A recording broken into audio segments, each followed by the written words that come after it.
I'm going to make you a host, Michelle, just in Okay. case it happens. Okay. Okay.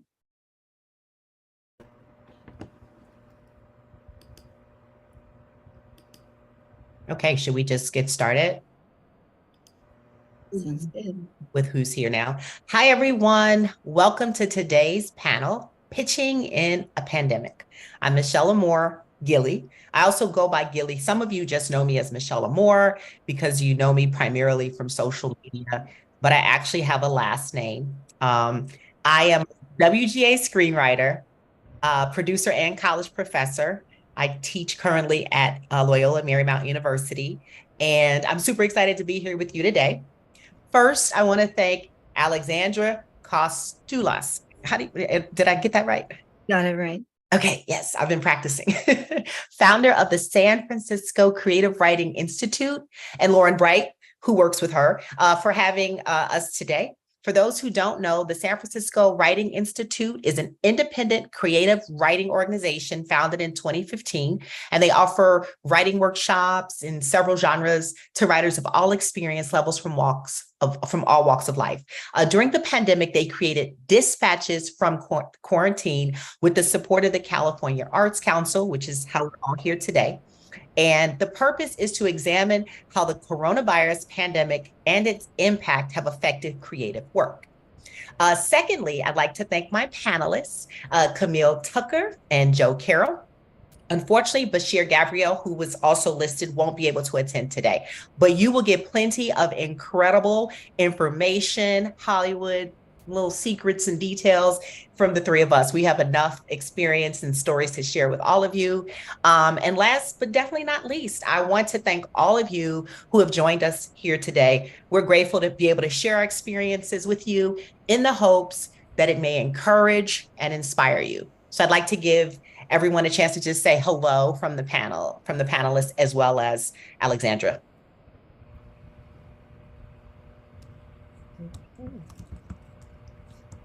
Do you have an order you want us to say hello? No, just dive in. We comfortable. Oh.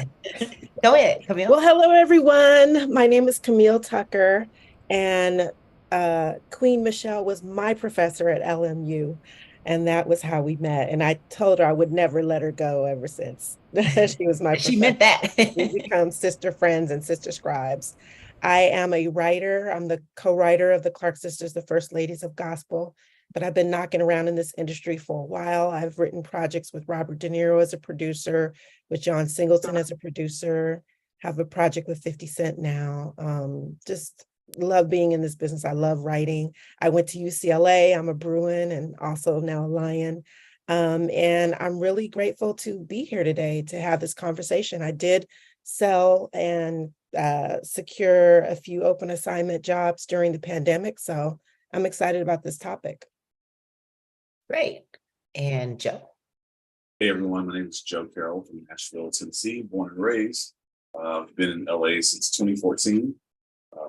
During the pandemic, I was working on a few shows you may be familiar with, most recently Bel Air, seasons 1 and 2.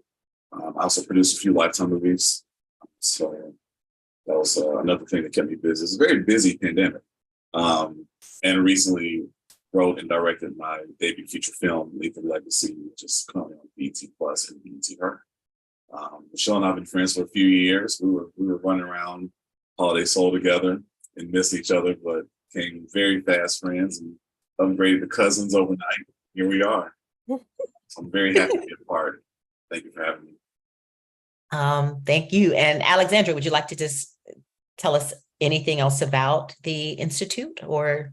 I'm Alexandra Kostulas. I'm the founder of the Institute, SF Creative Writing Institute. I founded it actually right around the time when I met Michelle at that conference. I remember at that conference, I was saying, I'm going to be founding an institute. And then I did it. And who knew all these years later, you would be a guest. And it's been a pleasure following your career online.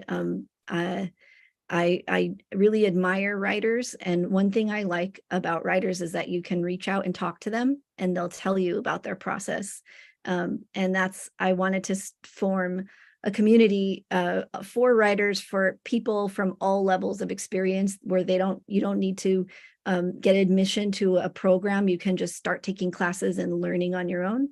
And I think we've done a good job with that. One of our students is now a full-time professor at MIT in creative writing. And another one of our students sold her novel, Tracy Lynn, All That's Left Unsaid. She sold it in a 9-way bidding war to HarperCollins in the pandemic. And it's, it's been interesting watching the pandemic and how it's changed writing in our field and trying to learn from that. Well, first of all, thank you. That's really impressive. And I want to say, and AI can't do that, right? Meaning tell you their process, because they don't have one, right? Because everything that they do is basically stolen from somebody else's work. And that's why these types of panels are so important, because we can share our process with you. Also, AI cannot appear on a panel and actually hold a conversation, which is also, to me, something that, I'm really proud about being able to do panels like this, just reminding everyone of the importance of writers. So saying all that, hey, to our whoever just joined, everyone, just please keep your audio muted as we're doing the panel. And then when we have the Q&A, which will be in the last around 30 minutes or so, then you'll be able to ask questions. And even though we'll say sometimes like put them in the chat, I'm just really bad at looking at the chat or remembering. So if the other panelists will also pay attention to the chat, because I'll not see it sometimes. But anyway, let's dive in. First and foremost, let's set the tone, right? So it's March 2020, and the world is beginning to shut down due to the coronavirus. I remember feeling so many emotions about what was going on and how it was affecting me personally and professionally. I was scared, I was anxious, depressed, confused. I had so many emotions. Now, this leads me to my first question for my panelists.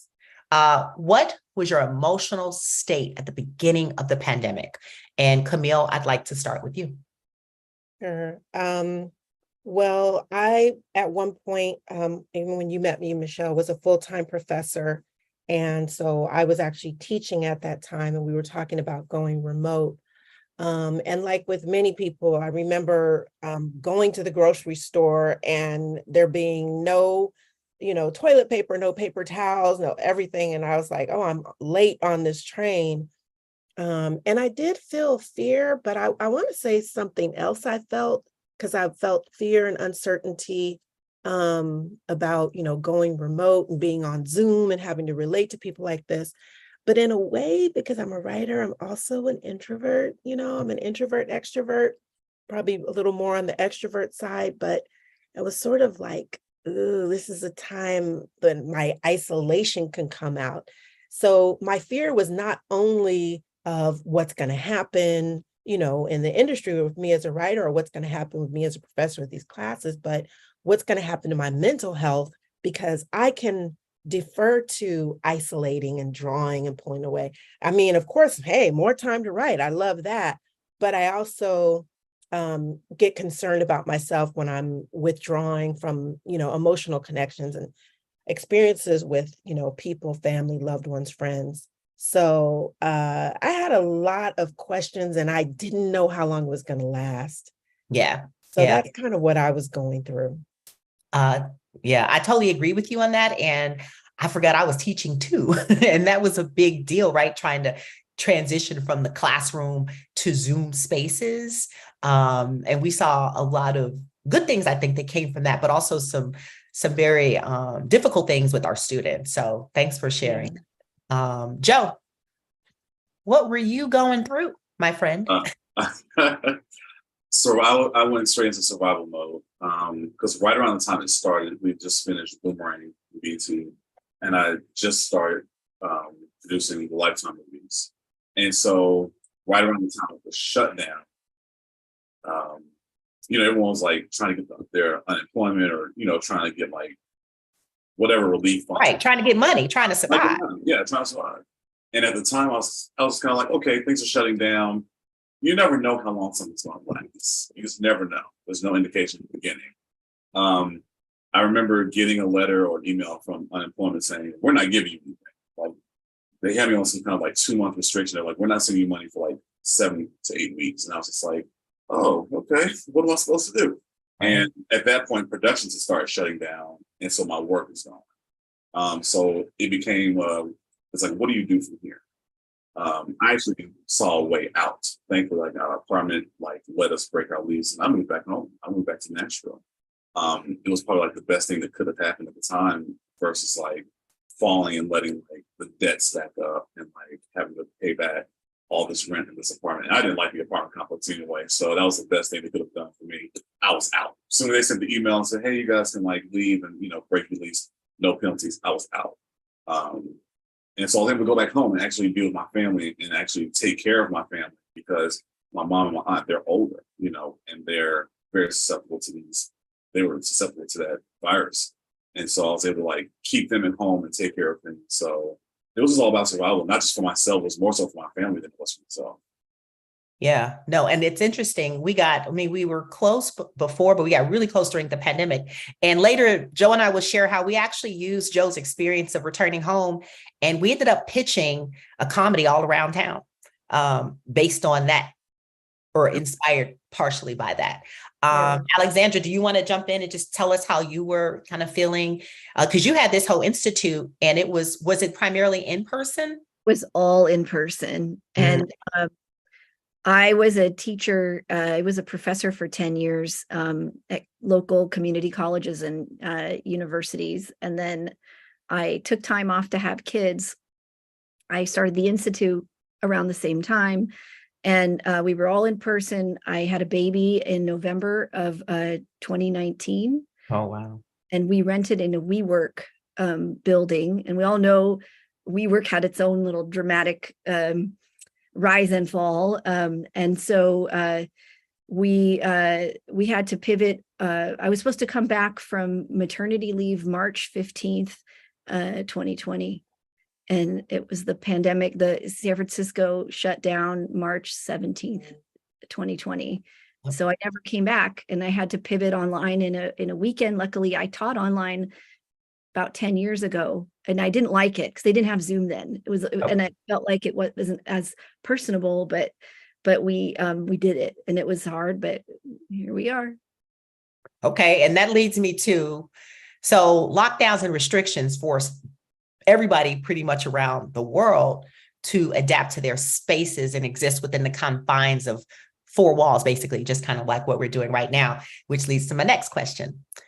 Can you describe how your professional life was impacting when you were forced to work from home? Basically, just walk us through what you needed to do that within your own home. Because I know, for example, Joe, you stand up and you have a stand-up desk and the whole kind of setup. Just tell us what it's like. So when I moved back to Nashville, it was very difficult. Like I'm here in my home in LA now, so I have a home office, but there's peace and quiet here. When I moved back home to Nashville, it was not the same. I went back to my family home that was owned by myself, my mother, and my aunt. But my aunt's son had moved in with them, along with his wife and 2 kids. So you can imagine that house was just nothing. It was everything but quiet at the time. Yeah. As soon as I got back to Nashville, like not even 2 weeks after I got offered a job in the writer's room for The Resident, Fox. And I was just like, oh, am I going to have to move back to LA? But they're like, we're going to be remote. You're good. I was like, okay, great. So I'm working from home. I'm working from like my bedroom, because I have the master bedroom and had enough space to put a desk in. But there were times and days where the 2 kids at the time, I think they were maybe 2 and 4, around that. So you can already imagine there were times I'd be in Zoom meetings like these talking, and then one of the kids set the bathroom on fire, and I was just like, "Excuse me, everyone," and I'll have to like take my screen off, run off, put out a fire, and then come back like, "Okay," as I was saying, it was not easy. So. And when you said put out a fire, they thought you meant metaphorical. No, it was a literal fire. Like, literal. I want to say Alexandra was laughing at that and she said, me too, me too. Yeah, because you have small children.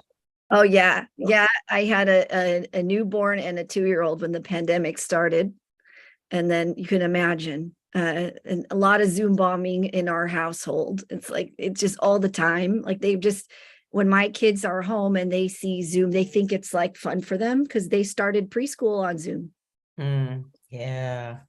So, Camille, what was your, how was it like to work from home? What did you experience? I know you talked a little bit about, of course, Yeah. isolation. Well, something else came up to me too. So obviously I needed to get a safe space, and it was crazy because I was renovating at that time. So I had a Zoom background. I became very familiar with how to create a virtual background. And there were boxes, there was all this stuff going on, and I had to move out of my house. And no one, my students, because I had students at the time, had no idea what was going on, but because I always had a cute Zoom background. But I also want to touch on something professionally that was very at the forefront of my mind that I had to deal with. As the co-writer of the Clark Sisters, it was releasing April the 11th, 2020. Wow. So leading up to the pandemic, as the writer, doing the PR, I had planned an in-person screening. And I was renting out Raleigh, a screening room at Raleigh Studios, had gotten the catering, had invited like 150 people, Wow. and all of a sudden found out no one can do anything in person. And that shocked my world. And Michelle, you were a part of it. I had to pivot, and similar to how we're doing this seminar here and it's live streaming, I ended up doing sort of a live streaming pre-party and had some guest panelists and live streamed. I had never really done all of that before, but I wanted some kind of interactive experience to promote the movie that I co-wrote. So I had to pivot completely to that. But I want to talk about a God shot that happened, because I don't know if it's because a lot of people were at home or not, but the Clark Sisters came on Lifetime, and it had such high ratings. And I don't know if that was because of the pandemic. So it's so strange how things can happen that seem to derail our plans. But during that time, whatever it was, we had 2.7 million viewers, and it was the highest ratings that Lifetime had for a made-for-TV movie in 4 years. So I don't know, maybe that was a part of it, but. No, I totally agree. I was going to say, during the pandemic, first of all, we all watched a lot of TV, right? We were home. We couldn't go to the movies. We couldn't go outside for the most part. So, but I will also add, the Clark Sisters are very beloved in the Black community, Absolutely. especially. And like, my mother was like, "Ooh, girl, that Lifetime movie is so good," right? It's like, and I think word of mouth too helped to really spread the word. Because what were we constantly saying? What y'all watching? What's on? Yeah. But you bring up a really good point, Camille, which leads me to, let's talk about some of the projects that we worked on during the pandemic, and specifically how those projects either came to be or how we developed them. I know that I had mentioned that Joe and I ended up working on a project. So I'd love for Joe to just kind of dive in and talk a little bit about that project. Yeah. Well, first of all, you forced me into this project. I did. I am not ashamed. Definitely forced me into this project. Michelle had been back and forth about an idea, and I was like, "Oh, that sounds really fun. You can do this, you can do that." You know how you help your friends, you talk to your friends about a project they have, and when it really speaks out to you, you're like, "Oh, you're just kind of like bouncing ideas." So I looked up, she's like, "Okay, great, so we're doing this," and I was just like, "Who's we? We who?" Me, you, me, and you, me, you, and yo, next mama, thing you know, I look up, and again, we're bouncing ideas back and forth, and next thing I look up, we have meetings set up with CBS Studios, and I was just like, "Wait a minute, I was not ready for this." But we ended up developing this really fun project. Are we talking the name? Yeah, we can talk about it. Sugar Mamas, which we were pitching as the Black Golden Girls, and it was so much fun to put together. So much fun. As Michelle mentioned, like, me going home sort of influenced one of the main character storylines, because it's like you're putting down your career, and like it's almost in a sense of starting over, because you're going home and people are questioning, like, "Why are you home? Like, you've been gone for so long. What happened? What brought you back?" And that was one of the biggest selling points of our project. Like Michelle said, we were pitching all over tonight. It happened so quickly. I think that's one thing about this pandemic. The pandemic happened so fast, and everything else that came with it happened so fast, because I agree. I wasn't expecting to go back to work so quickly, like less than 2 weeks after selling everything, having to move it back across the country. Definitely wasn't expecting a few months later to be pitching a project with Michelle and like doing Zoom pitches, because this is like my first time pitching to a major, like a big project like this.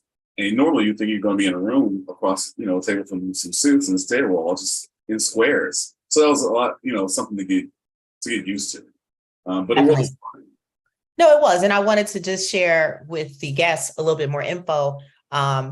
First of all, because, a lot of times like we're here like, oh, don't talk about it, you jinx it. I rebuke that. I don't believe that. I do believe in like speaking things into existence and also just sharing about the projects that we work on, because one, I think it's helpful to get a sense of maybe kind of what's out there or what people are, working on or trying to sell. So when Joe and I started developing this idea, I already had this idea about these older Black women in a show. And I knew that Joe had this great relationship with his mom and his auntie. And I was like, ooh, we should put something together and create this idea together. And I already had a relationship with CBS because they are still currently my studio partner on another project. So I just went back to them. And so here's a tip for everyone. When you're building relationships with studios, networks, or a particular set of producers, you go back to them, right? People want to work with people that they already know, that they already like. And so because my relationship with CBS Studios is very solid, I just went back and said, hey, I got this idea. I want to bring in Joe. And we ended up pitching to CBS and they loved it. And they actually gave us like a deal where they came on to be our studio partner, but then we still had to find distribution, basically. Like that's what a lot of people may not understand. You can have a great idea. You can have a studio attached. We had a showrunner attached. We were discussing talent, but ultimately, if you don't get a buyer, then you still don't get your project made. And it has nothing to do with you, how great the project was. It's sometimes just timing. And we were in the middle of a pandemic. And so we were trying to get that project sold. And as we left 2020, we had everything set up in place. But then once the new year started, things did kind of fall apart. We're still committed to the project. And it's something that, because it's based on our grandmas and our moms and our aunts, we're not going to give up on it. We just know we have to put it on the shelf for now, which is another tip. Don't give up on your projects. Just move on to the next one and just figure I'll come back. I love to tell my students the story of Queen's Gambit. It took 32 years for Queen's Gambit to become the series that we all fell in love with, that we watched during the pandemic on Netflix, right? So what project do you have that you're going to wait 32 years for? That's what I want you to think about. And so Camille, you want to talk a little bit about any other projects or maybe something that was inspired during the pandemic? Yeah, I do also want to say that I mentioned the Clark sisters did not manifest. It aired during the pandemic, but it took 15 years for that project to make it to the screen from the time that we wrote the first treatment. So Wow. this is definitely a marathon, not a sprint. And things can happen where there's maybe a start where you seem to almost sell it and it doesn't. Just remember that maybe because it doesn't happen at that time doesn't mean the project can't come back around. I've had so many different projects that I had to put back on the shelf for just a minute, but several years later, the topic became relevant or a certain actor that was right for it could get attached. And all of a sudden the wheels started turning. So we have to definitely think with that mindset. It may just be a not now and not a no or never. But one thing that also happened with me, I'm represented by Entertainment 360 and have a great team of managers who I love. And during that time, I had just actually signed with them because of the success coming out of the Clark sisters. It was a really great time. I got this new management team and we were setting up lots of Zoom meetings. So that was the reality. Like we are now, this is the new normal. But at that time, it was like, okay, you're going to be doing all of your meetings on Zoom. And I was doing general meetings. I was doing open writing assignment meetings, and it was trial and error. And I had to learn a few tips. And so some of the things, as you guys can see now, it's probably, don't at me, but as you can see, I'm emoting, my hands are kind of moving, I'm looking at the camera. But I kind of had to learn things to where it felt like I was actually in a room with someone. And one of the things that I practiced was, I know this is going to sound really weird, but the little green light, where the camera is, sometimes on Zoom, we could be looking down or reading something, or maybe thinking nobody's looking or looking that way. And I had to realize, because my managers were setting up all these meetings, how can it feel like I'm present with someone when I am doing these meetings, that they really get to know me and they feel like they're having a connection with me? So that was one tip that became really important, which was, I'm not able to meet with these people in person, where you get to feel somebody's energy and feel their vibe, but I still have to try to create that same space or that same feeling, even though we're doing it on Zoom and doing it over camera. I was really fortunate with that process to sell a project to Stars, and it took a lot of practice for me when I sell projects. And this is the project that I mentioned with 50 Cent as my executive producer, and he had a deal at Stars at that point, and my project is still at Stars. But I write a script, and so everything I had was scripted out, but I practice it as an actor because I come from an acting background, and that I am totally ready to go off script when I'm actually doing the pitch. So that was the process. And I did that for every single meeting that I did. I always had a script or an outline, and my goal was to practice enough and rehearse it so that I would be off script and really be able to be fully present and not be looking at a piece of paper or looking at flashcards or what have you when I was actually having those meetings. Yeah, I want to jump in and say, but everybody cannot remember like how to do it in that way, which is a particular way. So one of the things that I do, and I know Joe and we did this as well, we would have our pitch up on the computer. Like right now, I have a document up and I'm bullet pointed, and I'm not just freestyling this with y'all. I'm not that good. Yeah. So it's guiding me. And so you can have your notes up in Zoom, which is something that when you're in a face-to-face meeting, you can have notes too, but it's a little bit more obvious, right? So you can have your notes up and then you kind of scroll. But I love what, Camille was saying, like you're in this space and you get to be a little dramatic, right? Joe and we had a whole shtick. We were like going back and forth. Everybody was laughing at our pitch. Also, here's another tip. If you're pitching a comedy, it better be funny. You better be funny. And that's why I wanted Joe, because Joe is really funny, even though he says he's not. He's one of my funniest friends. And so part of it is having people even his expressions are funny. I'm telling you, we did voices in our pitch. We were like, like we had so much fun. Because again, you're in this space and you're pretty much alone, right? In your whatever room you're in, and you're trying to connect with these people in their spaces, and they are distracted. Like Alexandra said, you have babies and they have lives going on. And one time I was in a pitch and somebody's cat just walked across the screen. It is always a cat. It is always a cat. The cat's like, what y'all doing? Yeah, but I think it's so important to understand that it's really about reimagining the space that we're in. Because here's what's important. We're going to talk about this more in detail. We're still pitching on Zoom. I mean, yes, we are currently in a strike. Yeah. That's very important. We can talk a little bit about that. But ultimately, I have not since 2020 been in person to pitch anything. And I have pitched to ABC, NBC, CBS, Netflix, Amazon, Hulu, Stars. I've pitched all over this town, and I'm still doing it in these boxes. Yeah.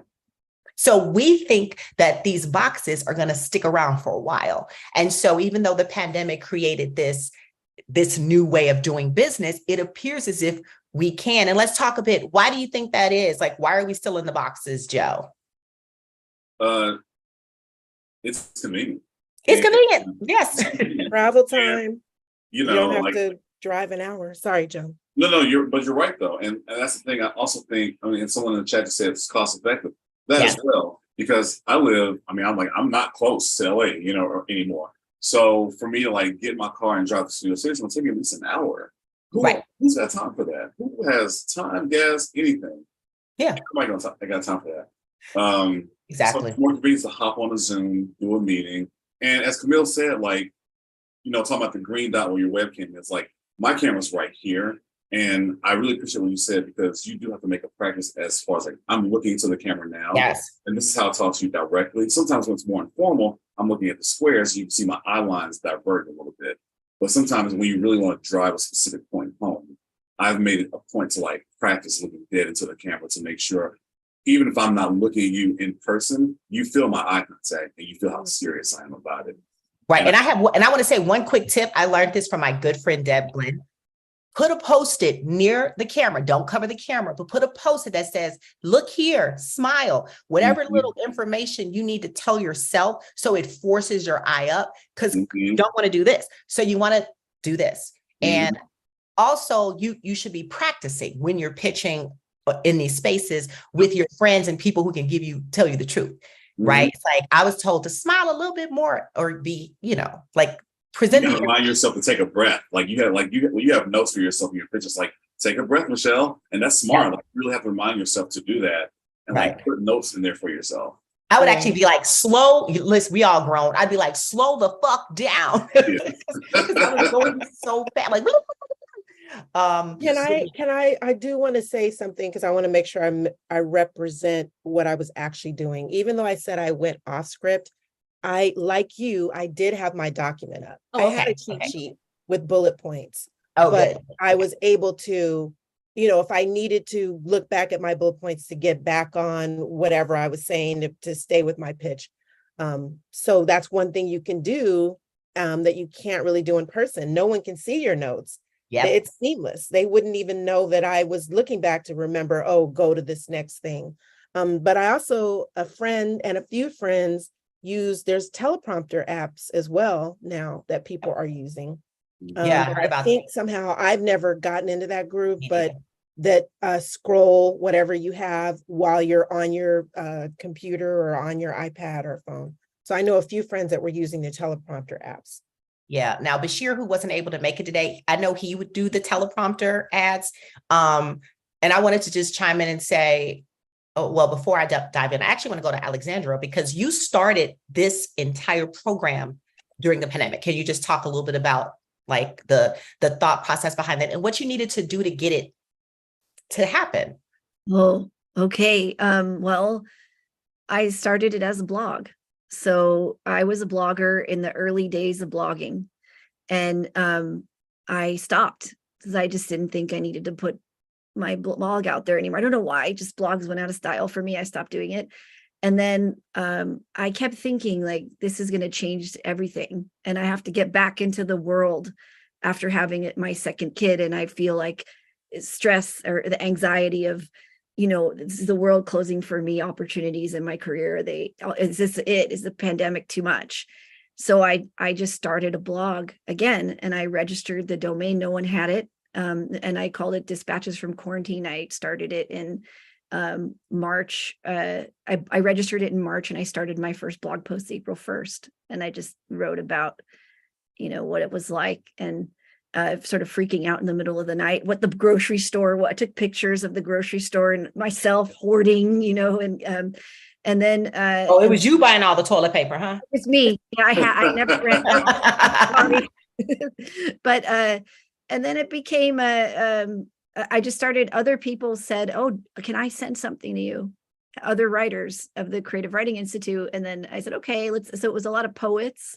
And then we had many submissions, and our secret is we published everybody except for anything that's like really weird or something. Like, even weird stuff we publish, whatever, as long as it has to be relevant to the topic, and we published it. And we worked with people.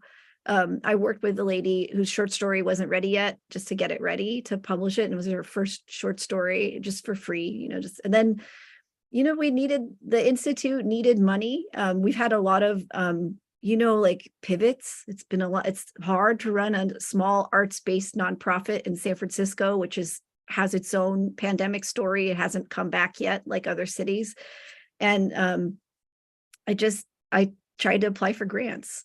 So I decided, well, what could I get a grant for? What would be interesting? Maybe what do I do that's interesting that could get a grant, an arts grant? And then then we thought about, well, maybe Dispatches from Quarantine could be a performance series, since performers get a lot of grants for like poetry, spoken word, that kind of thing. So we had one performance with the public library and Zoom with all these and from that performance, 4 people became poet laureate of their city. Wow. Poets. It was amazing. And then that's when we got the idea. So the first event we had was poets, and then we just thought, well, why don't we do different genres and think about how did COVID-19 change our reality, and hear from and bring in, because I wasn't able to write during the pandemic as much as I wanted to, and I had, because of, I had no childcare until my son was 3.5, and that was because there was no room in San Francisco, and pandemic, a lot of people moved, and then suddenly there's room, and I had to do something, so I used my space. I got invited to be an artist in residence at a local theater, Counterpulse Theater. And as my art, I said, okay, I'm going to bring in my teaching, and I'll hold this space for other people to be creative during this time, because I know how to do that. So that was the project, and that's what the Institute is. It's sort of holding that space. No, I love that. And I really wanted you to share that because, during that time, I felt like there was a lot of hopelessness. But to see what you did and accomplish during the pandemic, I think is really inspiring. You created a space basically for writers to come in and to stay connected. It's like what Camille said. We do have a tendency as writers to be introverted or isolated, depending on especially how we write. And I think Zoom definitely made it worse for some of us. So these kinds of spaces are still important, I believe, because many of us still, unless we're again, we're on strike, so I can't even use that example. But when writers are in writers' rooms, then they're together. But even so, we still had quite a few writers' rooms that were still remote, right? And so I think that, again, these spaces become that much more important. So I want to dive into some of the technical aspects of pitching, because I'm sure some of you all may want to know, for example, how we did it. And so I want to use this next portion to really dive into the components of, as Camille calls it, a kick-ass pitch. What does a great pitch need, and especially on Zoom? So Camille, I'd like for you to start. Sure. I'm going to share a link too with everyone for a book that was written by a friend of mine called The Hollywood Pitch Bible. If anyone feels moved to get it, it's been helpful for me. I've also kind of condensed it, and I've shared it with my mentees and students. But one of the really, really important ingredients of a pitch, especially when you're on Zoom, is your personal connection. Every pitch, in the way that I was taught, starts with your personal connection. And I have found that sometimes that's the hardest element for us as writers, and also the theme and how that's connected to the story. So I'll give you an example of the particular project that I sold that I'm talking about. I'm from Compton, California, home of NWA, straight out of Compton. But my story is not going to be as bright as that. My neighbor died when I was like in my 20s, and she was murdered. And so the project that I sold is a crime drama. And I really started, and, I know it's not capitalizing off of my pain or, anything like that, but it gave the authenticity when I started my pitch to say, like, I'm from Compton, getting all that out of the way, the fun part. But my neighbor died when I was in my 20s, and it turned out she was killed by a serial killer. So then everyone is like, oh, wow, this is something she really experienced. And then translating that to, I was not able to do anything to help her to solve the crime. And I created this badass female FBI profiler who solves the crime in this fictionalized version of the story. That immediately caught everyone's attention. But what I wanted to say was, it was really the personal connection that was so important. And part of our job as writers, and one of the hardest things is, for each different project, you've got to find out what that personal connection is. And I've sometimes had mentees or students who have been like, well, I like eating In-N-Out burgers. So, hey, here's a story I'm going to do about. And that's not really a personal connection. It can't just be something that's kind of surfacey or you're trying to make it happen and it's not really organic. You have to really find a place to where the buyer or the listener of the pitch is going to know that no one else can write this story but you. I mean, obviously somebody else could, but they have to believe that. There's a deep connection with why you want to tell this story. One of the most important parts. I know I stayed on that one for a bit, but the personal connection then leads to the log line in the format. So this is a 1 hour crime drama. And the themes, the world. For me, what world are we going to live in? Then the characters that we're going to follow and be invested in. In the old days of TV, they used to say, you know, those 100 episodes, what characters are you going to want to follow and watch for 100 episodes? And then into the pilot and the season arc, the first season arc, and kind of touching on possibly what could be 3 seasons. This is for a TV series, obviously. It's a little bit different for a feature, but those are the components of the strong pitches that I have given and the pitches that I have sold or gotten as writing assignments. I hope I didn't miss anything. No, Anybody want to add to that, or maybe you kind of do it Yeah. a slightly different way? No, that's exactly what I do as well. It doesn't matter the project. During the pandemic, I was working on multiple projects. I had so many projects that sometimes it was a little bit overwhelming. And Hollywood. You own half of Hollywood. One of the things that was really interesting when Camille mentioned, you know, we don't have to drive. I think what happened with the studios and networks, they were able to have more meetings because they didn't have to have the kind of, we have to get there, whatever. I don't know. And their execs were also, you know, from home. So everybody was home and we just had like back-to-back meetings. For example, so I want to go deeper into what Camille talked about. I was pitching a big action series with a team that I met during the pandemic. And that's another thing, like, even though we were all in our homes, we were still making really incredible connections through social media. I helped to really put Hollywood on blast when George Floyd was killed by penning a letter called Dear Hollywood. That letter went viral and I was like on the news and I had a lot of press around it, and the committee that I represented, which was the Committee of Black Writers.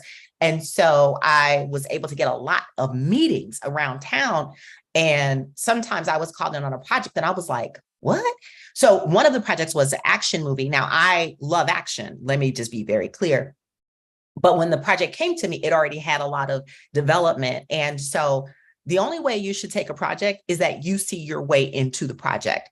But what I loved about this project is it has a woman as the lead, right? And so, okay, I'm a woman, and she really cares about the world and wanting to make it a better place. Now, she happens to be a soldier, which I am not. So that's where your research can come in. I have a friend who I went to high school with. He served to the highest degree of, you know, within the military, but he also has really bad PTSD, which he's very vocal about. And he talks about, you know, getting the help that he needs. And this character had that in the storyline. It was already developed in there. So I was like, okay. So I spent a lot of time talking with him. He shared with me so many like personal things. He also let me know as a soldier, you know, he loved it being in battle. And I had to really shift the mindset to really work and develop this. So we ended up taking that project out to everyone. But I'm going to tell you, sometimes you are heartbroken because we worked on that project for we started in 2020. And I think, I want to say it went up to just the end of last year where we were just like, And I think sometimes the project is great, but it's just people can't handle the subject matter, right? We wanted to basically look at sex trafficking, but how it impacted girls and women of color, which is actually the primary victims of sex trafficking. So you have a movie like Taken, where you have, you know, this white character and a white daughter, and they deal with it, but in a very almost superficial kind of way. But also that's not the norm. The norm is not some wealthy or, you know, well-to-do white girl. It's often going to be poor Black and brown women and girls who are very, very vulnerable. And so this character, she's trying to rescue her niece who's been kidnapped by this sex trafficker. And that to me felt very personal in the way that Camille talked about her story as a Black woman. If I had the abilities to go kick everybody's ass and go save the world of, every little Black and brown girl who's been taken, I would. So I went into that project with that kind of a mindset of like wanting to be a hero. Like we all want to be heroes, but I think we might have a very specific idea of what a hero could look like for us. And for me, I would want to save us, right? So that pitch went out and we went all around, but nobody wanted to touch sex trafficking, which is interesting because they actually deal with sex trafficking and taken. But for whatever reason, nobody wanted to see little Black and brown girls be saved. And that did piss me off. I'm not going to lie. Like every project you work on, you're not going to walk away and feel like, oh, well, you're going to be like, oh, it's so frustrating. So much so that halfway through us taking the project out, we pivoted. I then ended up doing a new version of the same soldier and took her to Africa, where there's a lot of turmoil, specifically because a lot of terrorism is moved to Africa and the Africans are being used in this effort. And so then I was like, okay, we're going to shift. We're going to go out and present this new idea. And then the notes we got was nobody really wants to focus on terrorism anymore. And I'm just like, so that project is also on the shelf. It's something that, again, I was brought in, so it's a little different. But then I also had some fun projects. I pitched a project with my good friend, Dia Lewis out of Chicago, about a Black family who is, their lives are upended because their parents announced they're getting a divorce. We were looking at this idea of this very like united Black family, and they've been like, the parents have been married for like 40 years. Because I was reading that divorces were happening in couples that have been married like 25 years or more. And I was like, whoa, that's interesting. And like, what if your parents are married your whole life and all of a sudden they divorce, and how that could tear a family apart? Adult children of divorce actually suffer sometimes more than children do because you're so used to your parents being together. So we put together this incredible pitch and we took it out. And we didn't, get a sale because we were told during the pandemic, people wanted stars attached or they wanted attachment. And so that's another project that we put on the shelf. And then one of the other projects that I spent a lot of time on was a sci-fi, because again, we're not a monolith. Like we write all kinds of projects, but like Camille said, you find your way into that story. So for me, this sci-fi was so important because when I first moved to LA, I was living in the Westwood area, because I went to UCLA. And then once I graduated, they kick you out. And then I was like, where shall I live? And I was like, where do Black people live? Because I was like, where my community? And so people were like, oh, you can go to Inglewood. And I was like, okay. So I moved to Inglewood and I absolutely loved it. But I remembered wondering why there were oil fields in Inglewood. Like, what is this? What are they digging for here? And is that safe? And so I began this idea and this thought of how companies come into Black communities, Black, brown, and poor communities, especially, and they put they put toxic chemicals into the community, or they drill and they create problems. And I learned that when I was there with my family, there was a huge oil spill. They didn't even tell us about it, much less like provide like services. So Bashir and I, who's not here today, we put together this incredible sci-fi about a company that pretty much creates this horrific earthquake in Inglewood, California, and unleashes a monster. And we got that set up at CBS Studios. Again, I go back to my same studio partners all the time. And we took that all around town. And can I tell you, that was probably one of the most frustrating projects, because it was so good, so developed, and we were so excited, but we kept getting compared to Stranger Things. We are nothing like Stranger Things, right? And that's what's frustrating. I'm like, Stranger Things, and our project is very centered on Black, brown experience. And we were like, there's one Black boy on Stranger Things and his little sister, and they weren't even really developed as Black. He just happened to be Black, but he wasn't developed out as Black. And this is really looking at race and specifically environmental racism, right? Where companies come into our communities, but it's still done as like a very exciting sci-fi. Also at the time, the La Brea Tar Pits, was it La Brea, about the sci-fi one, I think it's NBC, came out. So that's another thing. Sometimes you come up with a project, everybody's excited, but then it still has to be compared to something else. And that part can be frustrating. So I just wanted to share with you, like during the pandemic, I was working on a lot of projects, that have still not manifested, but I still believe that they can and will eventually one day. It's just a matter of how passionate, we are about these projects and keeping them moving forward. Just like Joe and I with Sugar Mamas, we just know one day we will get it made.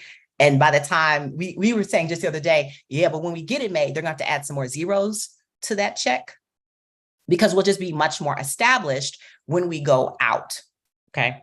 So anyway, just had to get all that out there because it was a lot happening during the pandemic. And I often say, when we're sharing on social media, people only see a small percentage of what we're actually doing, right? We post our cute selfies, we delete the ugly ones. It's like, ooh, that angle's not my best. But a lot of us in this business, we are working so hard. It's not for lack of trying. It is just the industry develops way more than they actually put out, right? And we're all back here. And I want to say, somebody asked about getting paid. You do not get paid in development until you get the deal, like Camille mentioned. Yeah. So you can develop for 1, 2, 3 or more years and not make a penny as a writer. It's partly why we're on strike. We want there to be money for development. Like we also want to be compensated for all the work we do. Like Camille said, we're developing whole projects. We're not just going in and like, yeah, by my show, here's the log line. We're developing oftentimes the first full episode and season. And we might even develop out seasons depending on what we're being asked. And that's a lot of work and a lot of time and energy and dedication to not be compensated at all until you actually get the sale. So again, let me go back. When I sold my first project in 2019 to CBS Network, yes, we got paid for that to write the script. So what you're really trying to do is get paid to write the actual script. Okay, so my partner, Eileen Leroy, and I, at the time, we got paid to write it. We then resold it in 2020 to BET, and we got paid again to write it for the BET network. Right before the strike, we actually bought the show back from BET. So now we're back with the studio, but we don't have a buyer, but we still have the deal set up with CBS. Okay, so basically when you have a studio, they write the checks. They pay you according to the deals that are set up with the buyer. So as long as you still have your you still have your studio attached, you can still keep moving forward, even if a buyer leaves or passes, if the studio is still clear about their intentions with you. And one of the things that I always do, I keep a good relationship with my studio partners, meaning the executives. They're just people. And just find the 1 or 2 execs that you really like. You don't have to fake it. I love my executive over at CBS. Her name is Marissa Brooks. I'm sure she wouldn't mind saying that. She's an amazing exec, because we get such bad reputations where we hear, oh, the execs are terrible. No, she's amazing. She's supportive. And I will argue she is the reason why I still have my deal at CBS, because she believes in me and she believes in the project. So part of it really is about nurturing the relationships. Like try to go in not so adversarial. I feel like we go in sometimes like, yeah, they're going to try to change my stuff. They might. And sometimes it's actually pretty good. Some of the suggestions are not terrible, right? Some of them are, and we're going to talk about that. But a lot of times they're just trying to also get your project made, right? It's so many things that will prevent it from getting made. It's so difficult to get made that you need your allies. You need people that you can call, that you can lean on, who can also keep you going when times get really, really hard. So to answer the question, you don't get paid until. So every other project I mentioned. And there was something I wanted to just interject for some people who may not understand a picture of, because you said the word buyer a few times. Okay. And there's some people that may not know, or I was thinking like, if I didn't know that when she says buyer, she means the network. So, and it can be confusing because CBS has CBS Studios, yes, but then there's also CBS, the network. So because she had CBS, the production company or the studio as her production company, didn't mean that it sold to CBS, the network. So I wanted to clarify for that. So let me be clear. So, right. And that's a good point. So it did first sell to the network And then they opted not to pick it up to series. But because the studio was also CBS, they were like, okay, they didn't buy it. We're going to take it to another buyer. That's why sometimes you'll see a show like a CBS Studios production could be on NBC or ABC or Stars. They can go anywhere. So some creators like to actually go to studios, because then you have your money people, and you have the company that's going to actually pay for your show. Other times you'll have a studio network that'll be one. Here's the interesting part about that. If the studio and network are one and they pass, it's over. It's a wrap, right? But if it's a studio and a network or buyer, and they're separate and the studio still believes in the project, they can just take it to another buyer, which is done a lot, which is what we're going to do again with The Honorable, which is take it to another buyer. So it's just something to think about. I know that was a lot of information, and I want to make sure that I get through the rest of our questions. But Joe, did you want to add in anything? Because I said a lot. Yeah, what else is there to say? Okay. So here's a tip based on a lot of what she said and what we were talking about. It could be good for you to go to Deadline or Hollywood Reporter or Variety and start to study who the studios are and who the networks are, so that you as a content creator and as a creator and writer understand how the inner workings of how this is. Because say in my case, my studio is Lionsgate, but they have a relationship and a first look with Stars Network. Mm-hmm. So Lionsgate and 50 Cent, with his deal at the time was with them, acquired the project first, and then we developed it, like Michelle said. And then I had to pitch it to Stars Network. Mm-hmm. And then Stars Network had to hire me to then write the script for the project. Oh, so and I want to give another example. Was the buyer that she was talking about. Sorry, Michelle. Right. No, that was great, because we actually share a studio partner. I have another project set up with Lionsgate. I told y'all, Michelle owns half Hollywood, y'all. Not yet. I'm trying, but I have another project set up with Lionsgate. And that project I developed with Mary J. Blige's Blue Butterfly Productions and Jason Eganberg, who's the producer who brought me on. And let me talk about social media presence, why this is important. Jason reached out to me on social media, y'all. He slid into my DM like, hey, and I was like, hey, who this man? Who this man? But, and I almost seriously, y'all, just dismissed it. But something was like, no, because he wasn't talking shady, y'all. He was just like, hey, I'm very interested in possibly doing a project with you. And so I looked him up. Do your due diligence. I looked him up. He was legit. I was like, oh. And so I took a Zoom meeting with him, and he said, I have a project with Mary J. Blige. He had me at Mary J. Blige. Y'all do know that. She optioned a book, and she was looking for a writer who could take the book and develop it into something pretty special. So I pitched. And I will tell you something, bring your authentic self. You don't have to bring anything else but you to the table, because when I went into that pitch, y'all, I was like, I have nothing to lose. And I told them what I didn't like about that book, what I did like about the book, because I didn't care. I was like, if they're going to pick me, they're going to pick me. And before I got done, they were like, we love it. We love it. We want to work with you. So then we started developing the pitch. And that took a year, y'all. And I need you to understand it. Like, I'm working with the faith and the belief in the project that I'm going to work with this team. It's a great team. And I would like to, hopefully sell this show. Now, when we started, we didn't have a studio partner yet. It was Mary J. Blige, but she has a deal with Lionsgate. So it was natural that we would go to them. That's important. And she already has a show on Stars. So it was like, okay, we're going to go to Lionsgate. But then life happened. And at the end of 2021, my nephew died. And of course, I was devastated. He was only 24 years old. And during that time, it was a process. He was dying. It took a little bit of time. And in that time, I had to pitch my show to Lionsgate. And, I could have told them what was going on or opted not to. But you know what? It was the thing that kept me going, because I really believed in the project, and I needed something to distract me. So I remember going in and pitching the show, and either it was like it was probably like a day or two before he actually passed, but he was in hospice. And I remember pitching it and I was like, if they like it, they like it. If they don't, I don't care. Like I really, but I did come with the passion because I believe in the project.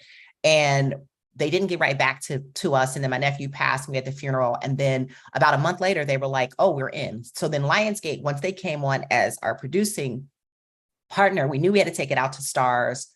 Thank you. And to everyone, you know, pretty much around town. And y'all, we knocked on every door. Stars was our first. They were like, nope. Now, and that's interesting because if you go to the studio that has the deal with the company and they say no, then you're like, okay, so, you know, you have to pick up your little stuff and take it to the next. But we must have gone out to maybe 10 companies.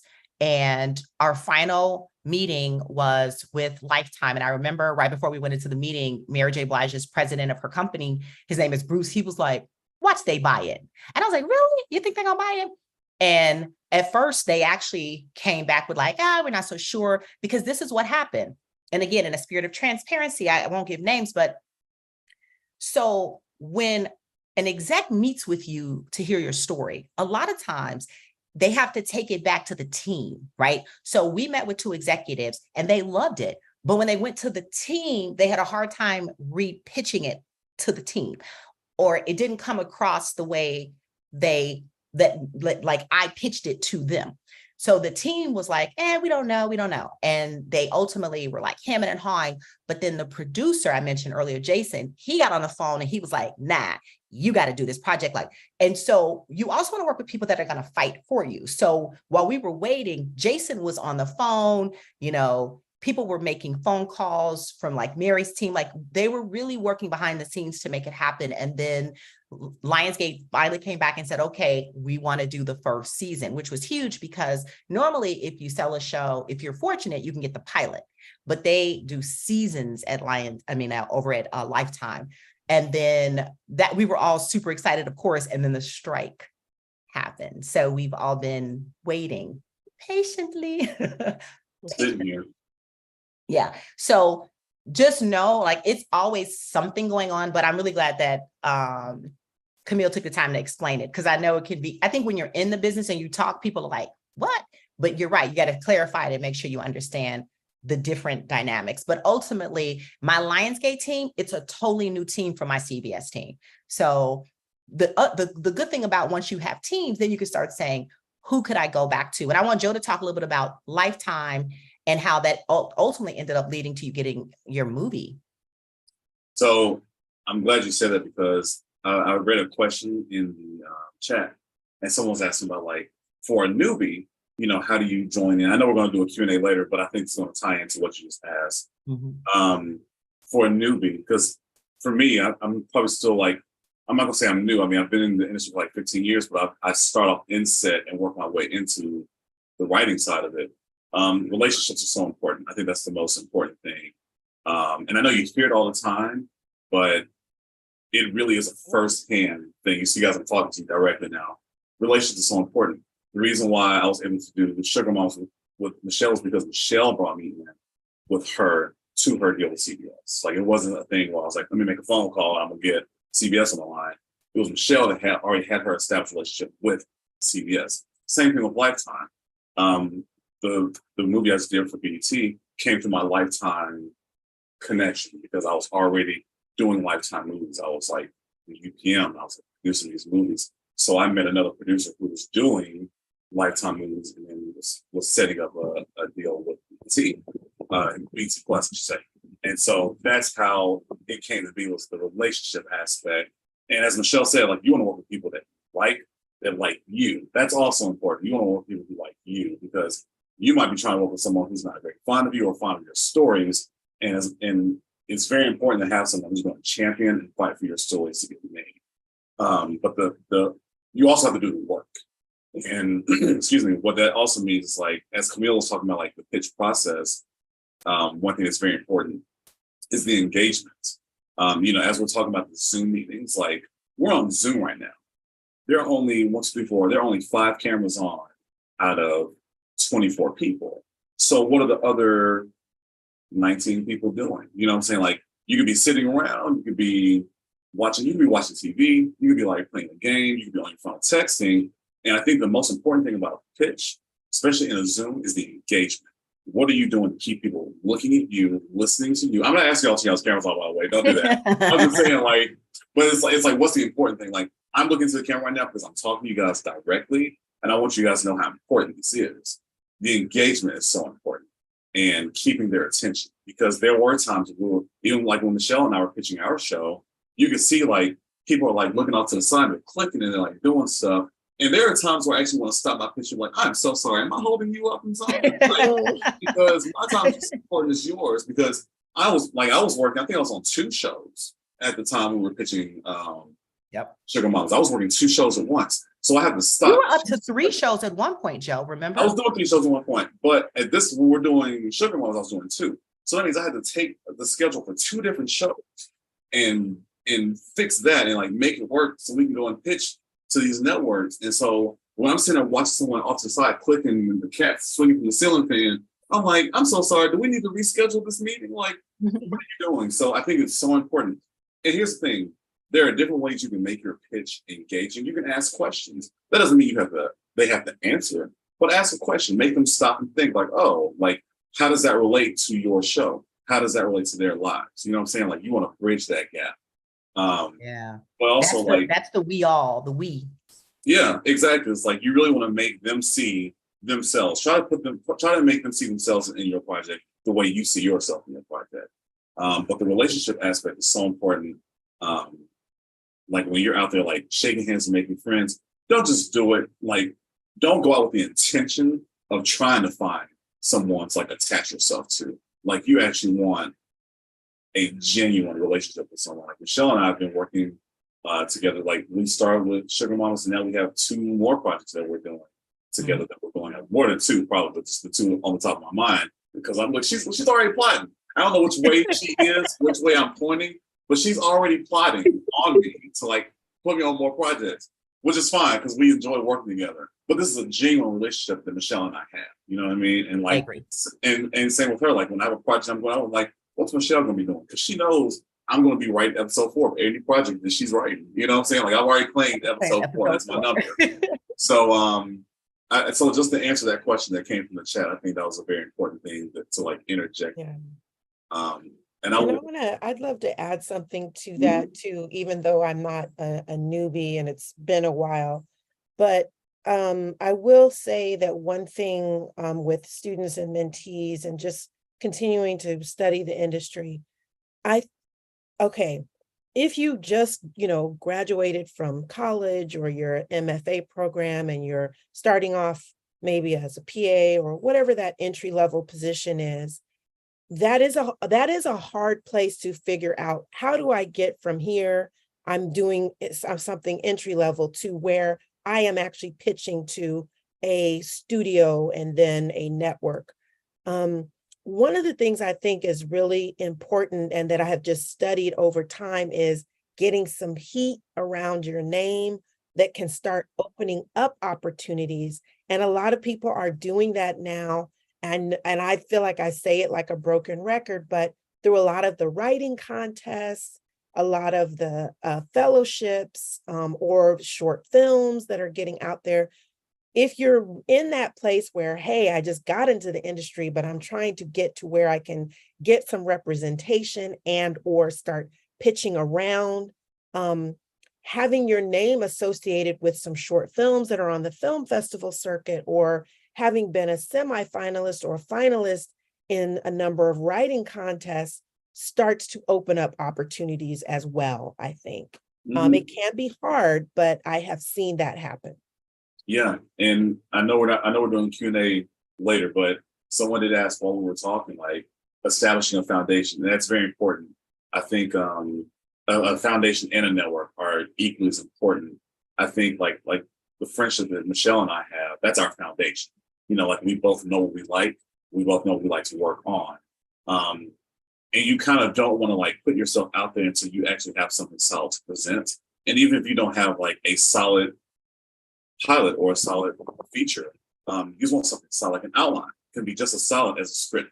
A pitch document can be more solid, like the most solid piece you have if you get that opportunity to pitch it. So you do want to establish like a foundation. You want to establish yourself. Your name is what's going to carry you in this business. Your I agree. reputation. And it's all about first impressions. Like, people will give you a shot. My BET Plus movie was greenlit from someone who did not know me, like, who had not read my work. He did not vet me at all. Like, we had one quick lunch. He knew the work that I've been doing and was like, let's go. And and it doesn't happen that quickly for everyone. But I think because I was carrying myself the one was like, I know what I'm doing and I'm ready to do this. And I think I just projected that so well. He was like, all right, let's go, And also, I want to add, once you got that opportunity, you handled your business. I think that's going to be important too. You'd be so surprised at how quickly people turn into divas.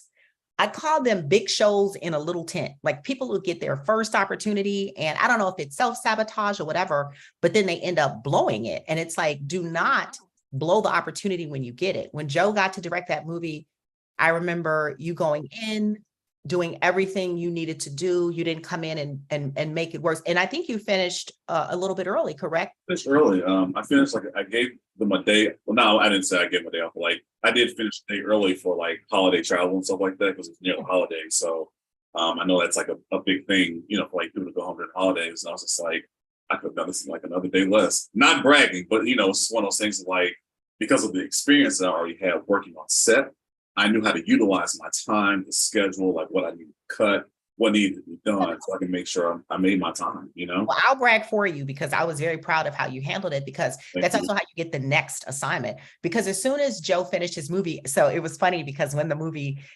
aired, when you have friends in the industry, right, you want to support their work, but sometimes you don't like their work.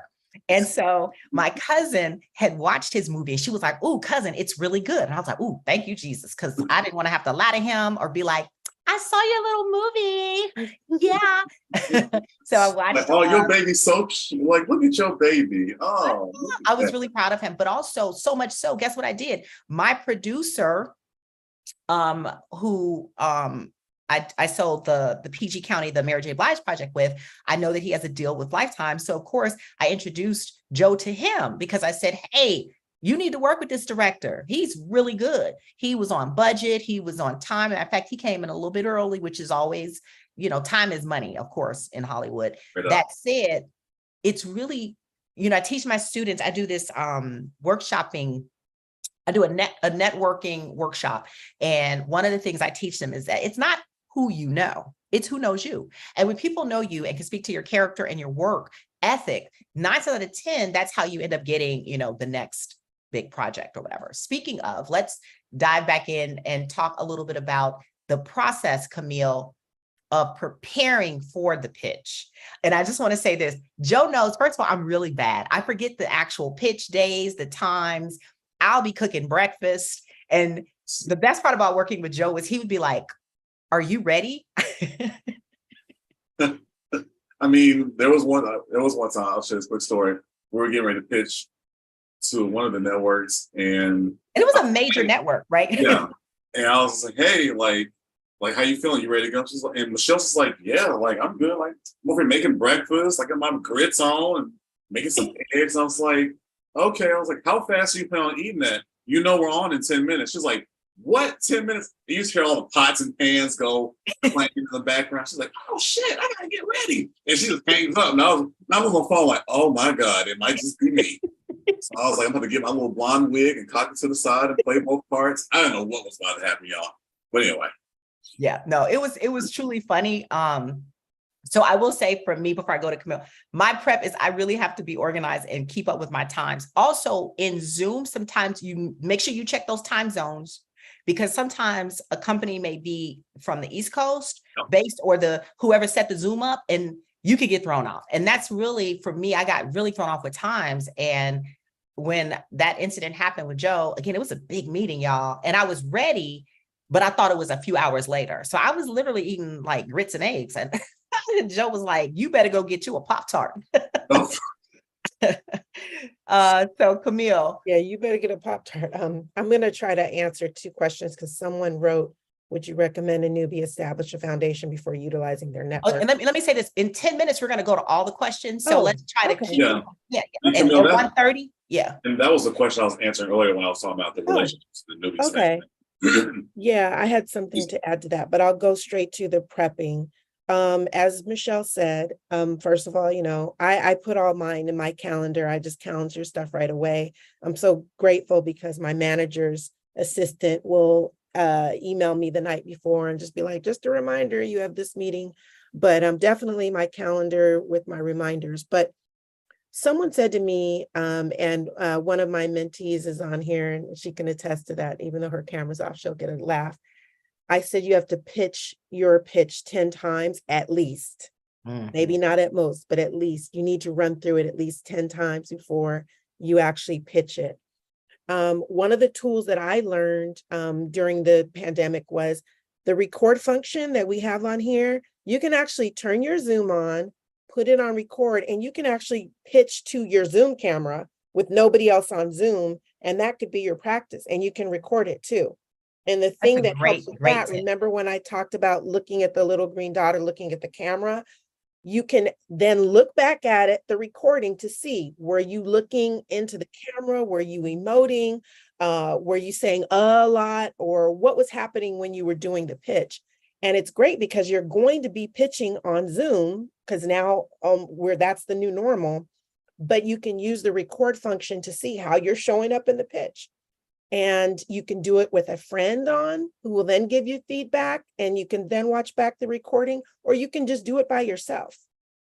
We used to pitch in front of the mirror. You can do that as well. But since you will be pitching more than likely on Zoom, it's a great way. So I would say for me, I would at least do 10 Zoom practices, recording it on Zoom with my camera on, with the recording on, before I would actually pitch. And that's how I would get close to off script. Because at first I was on script, but then I kept doing it and kept doing it and kept doing it.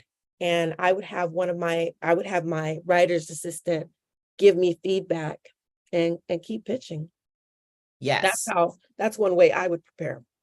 Also, and that's a great way too. I've done that. And when you have your teams, like my projects were set up with studios and other people, you pitch to them too. Joe and I know we must have pitched to CBS so many times, we got sick of it. But you're correct. You're constantly pitching.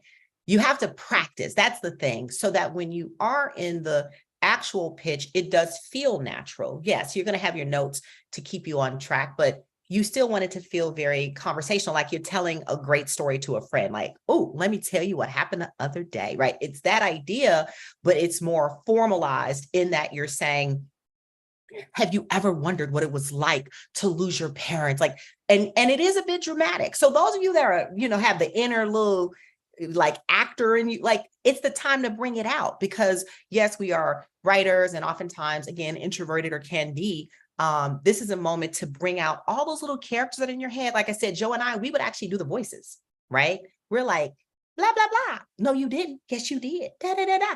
And we just had a lot of fun with it as well. So cannot emphasize enough the importance of practice, practice, practice, practice. And also get you some people that's going to tell you the truth.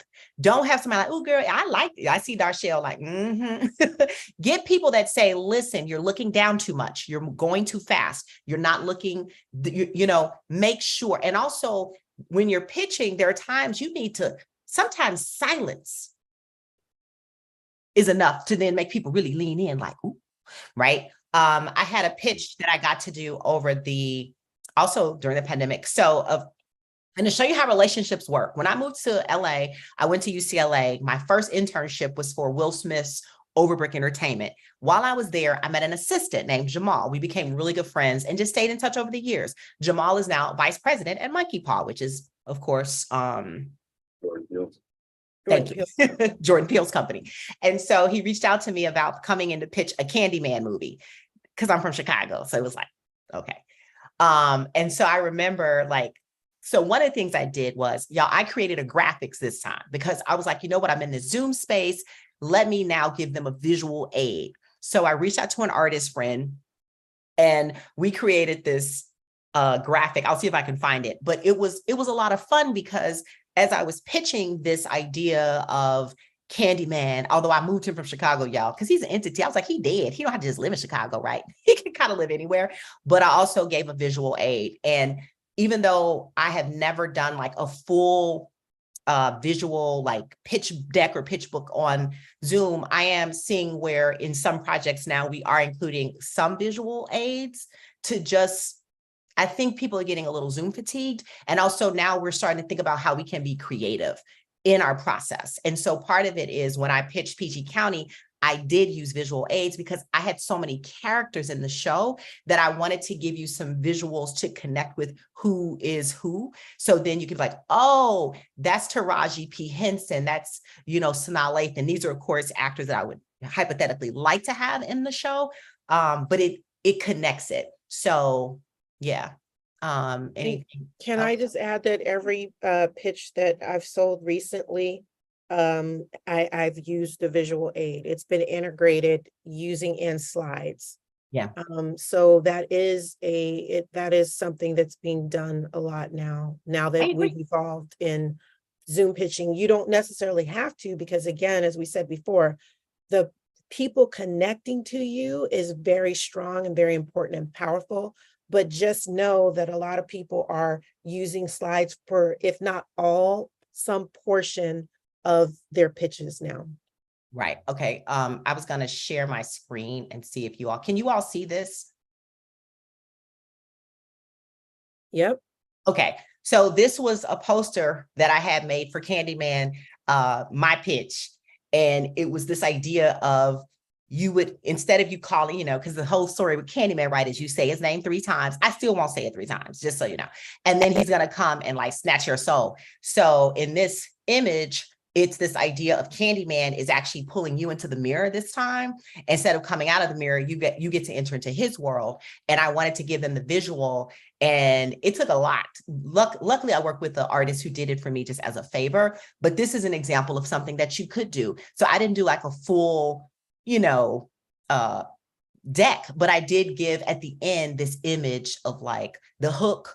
And you can tell, of course, from this that the lead, I hope you can, it's a Black woman, right? So that was me just saying like, okay, let me do a little bit of extra and just see, how it turns out. They did not go with my idea, but I still had a lot of fun, and it did encourage me to continue on with a few other horror film ideas that I have.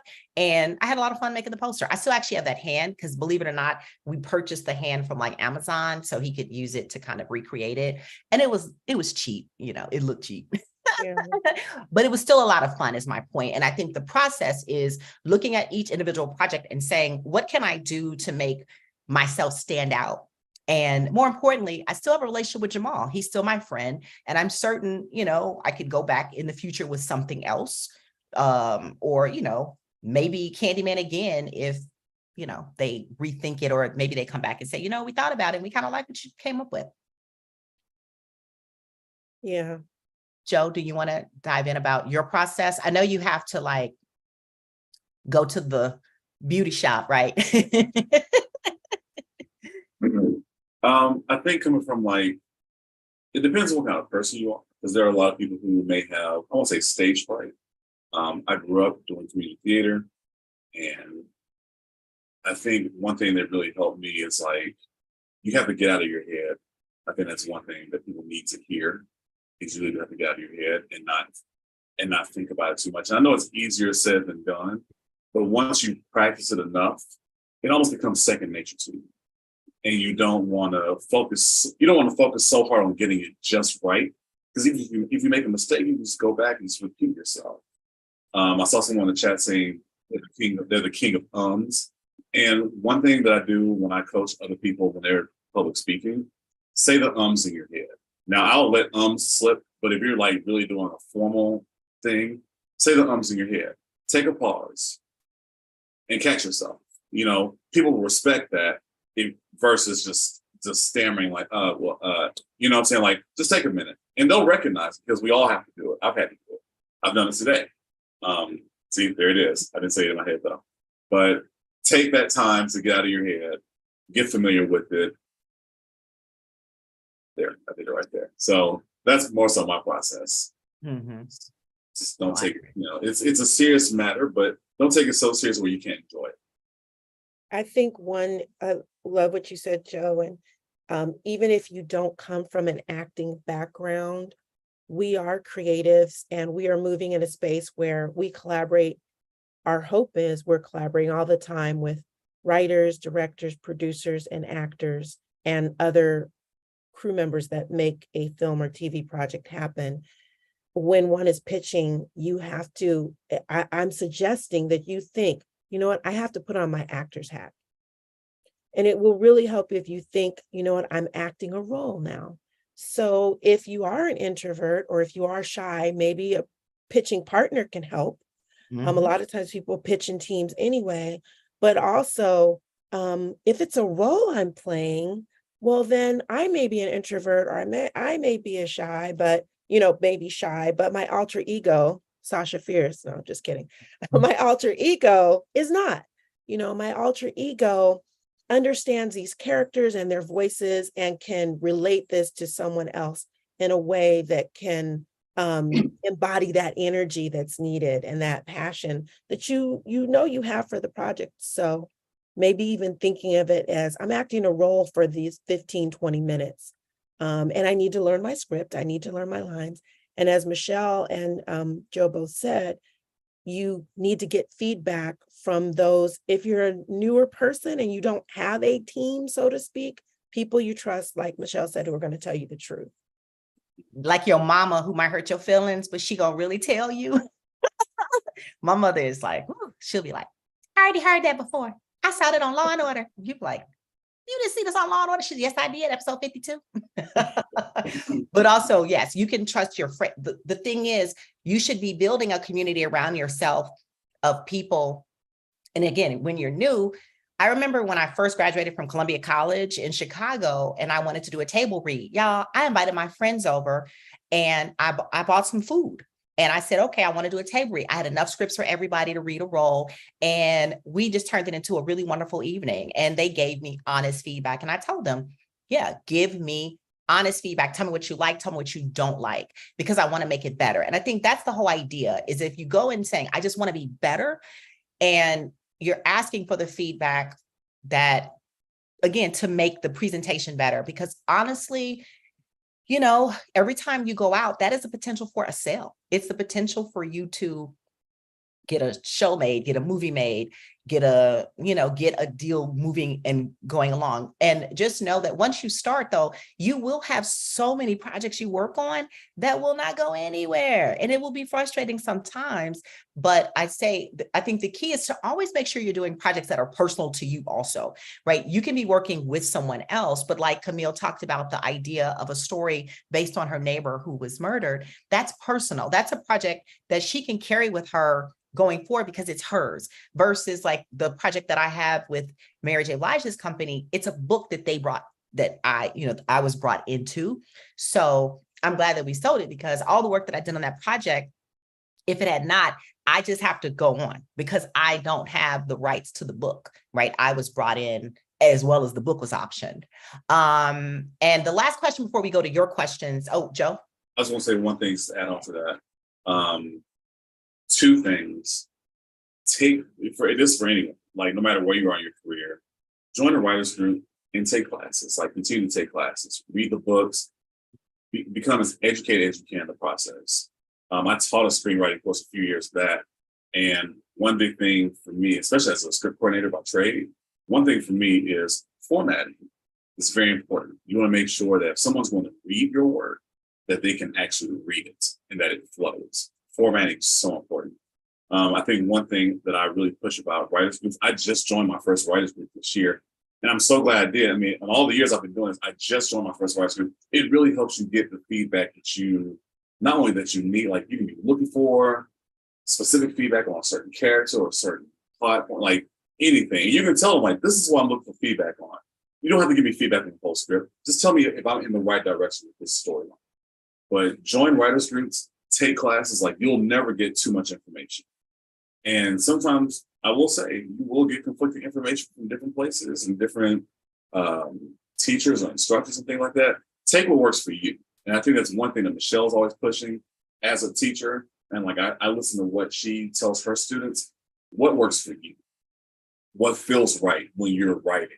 You know what I mean? Like follow those rules. Like learn the technical aspect of it. You want to make sure you're not just putting some stuff out there that's not formatted properly, but also what's going to work for you. Like, what is your style? What is your process? And get comfortable with that.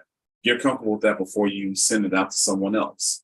I think that's a big thing for you, like in your career, because again, it's your name, it's your reputation. So if you want to go out with a certain style, you just make sure like you're putting your best foot forward at all times. I agree. I had a student who her format was great, but I remember her structure was a little bit off, but she wrote such emotionally beautiful, heartfelt work. And she was able to get staffed right away because she wrote from her heart. And I cannot emphasize that enough. And I agree with Joe completely. Formatting will turn people off.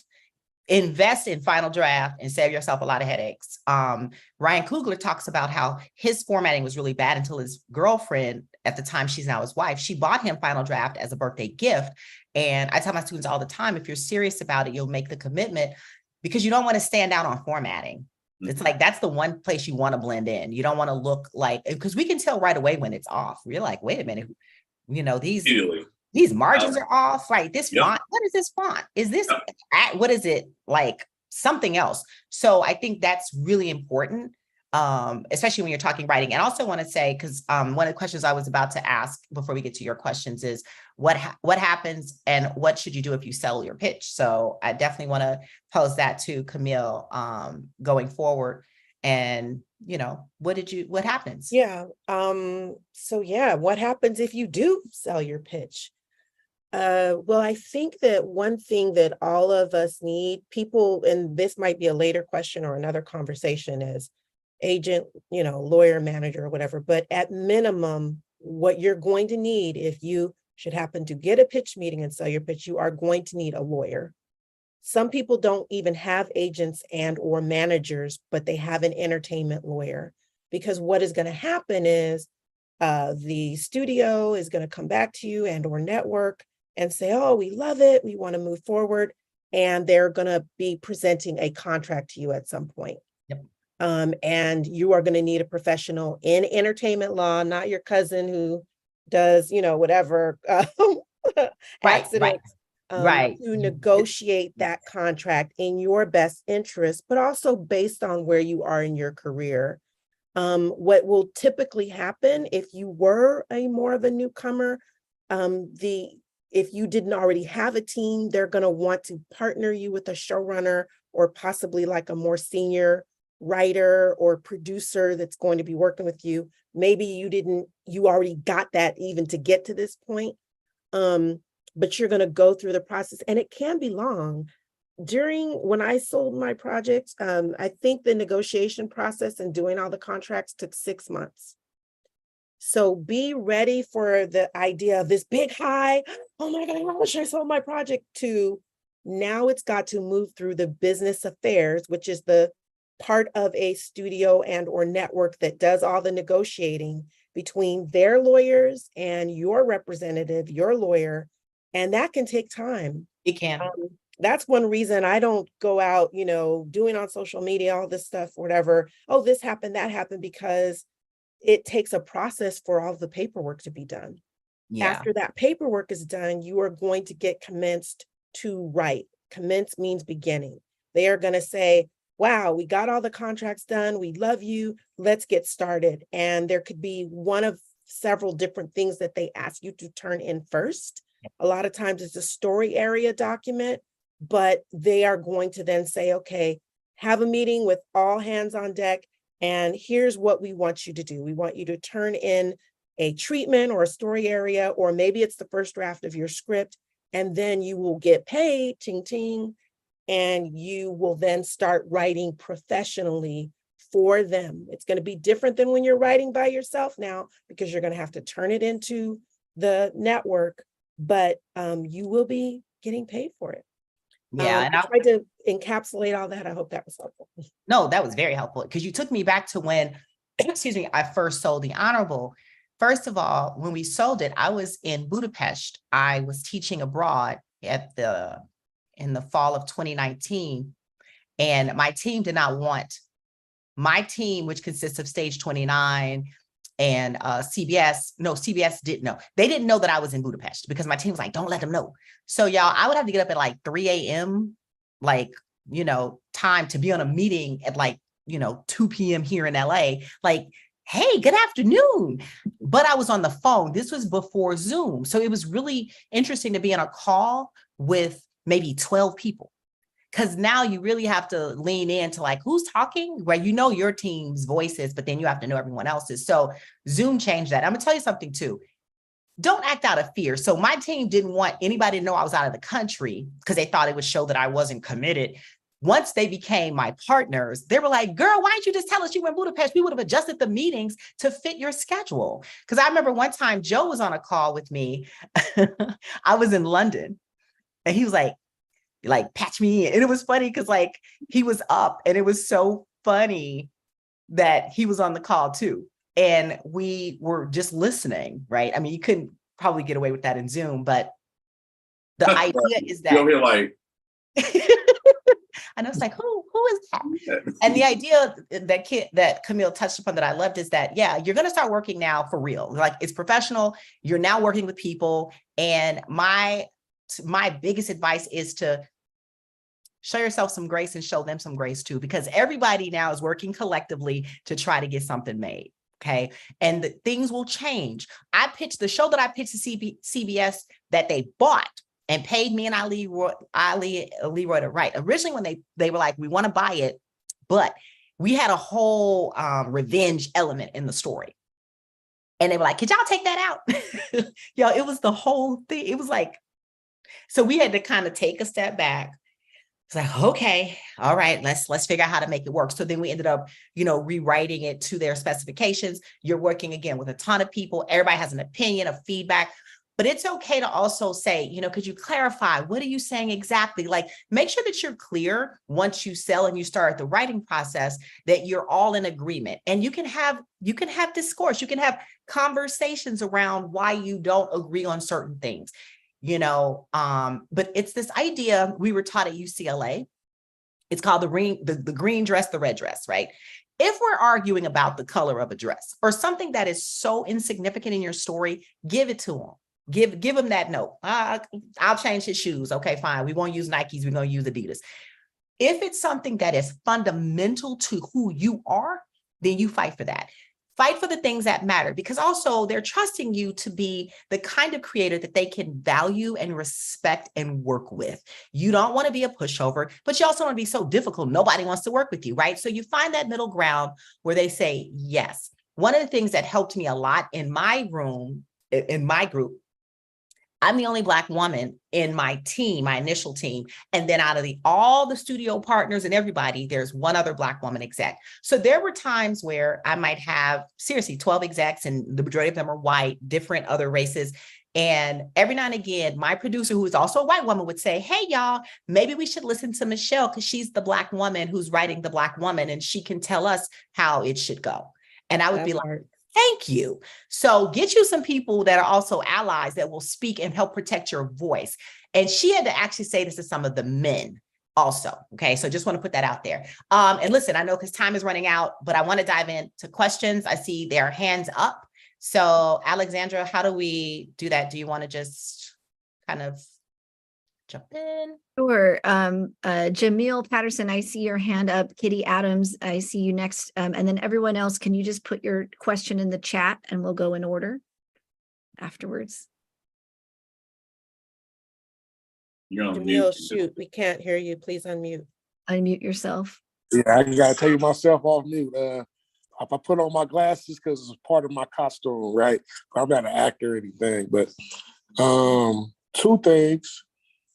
I'm a newbie. I'm very much a newbie. I don't know anything about this process.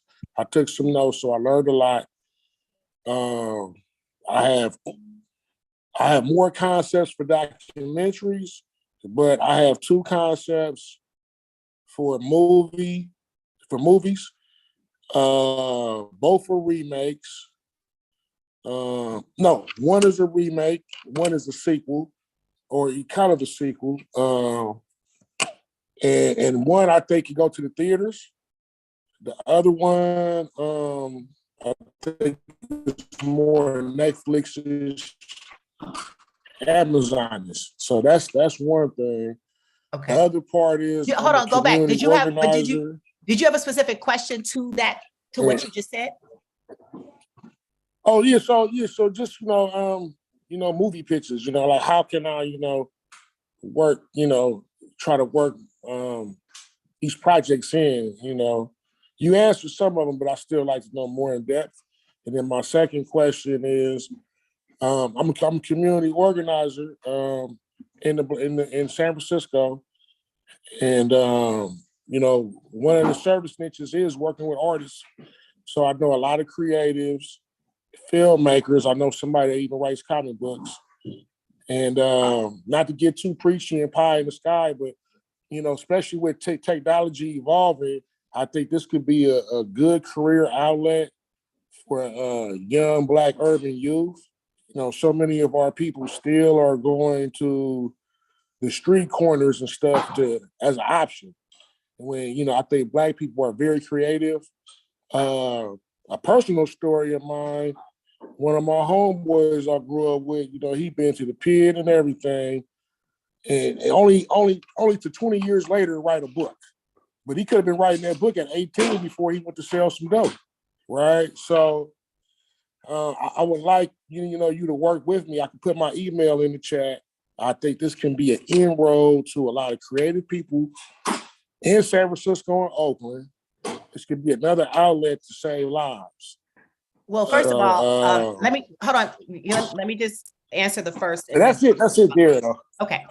Okay. First off, thank you for sharing. And I agree that this is an excellent outlet for our youth. I was one of those youth. I wasn't necessarily hanging on the corner, but I come from the west side of Chicago, and I did not see this as an option for myself until somebody told me I could do this. So I agree with you completely.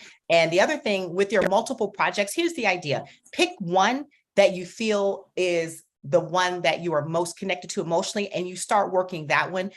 Try to put that one in maybe some competitions, try to do some maybe table reads, do some things to try to get some energy going around one project, as opposed to when you say I have so many, it can be overwhelming to people when you're new. So you need to pick one project to start and see if you can get some traction with that one.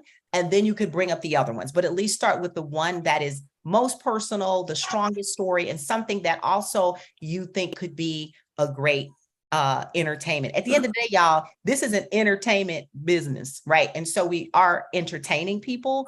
So we have to remember that. But thank you so much. And Kitty Adams, you're up next.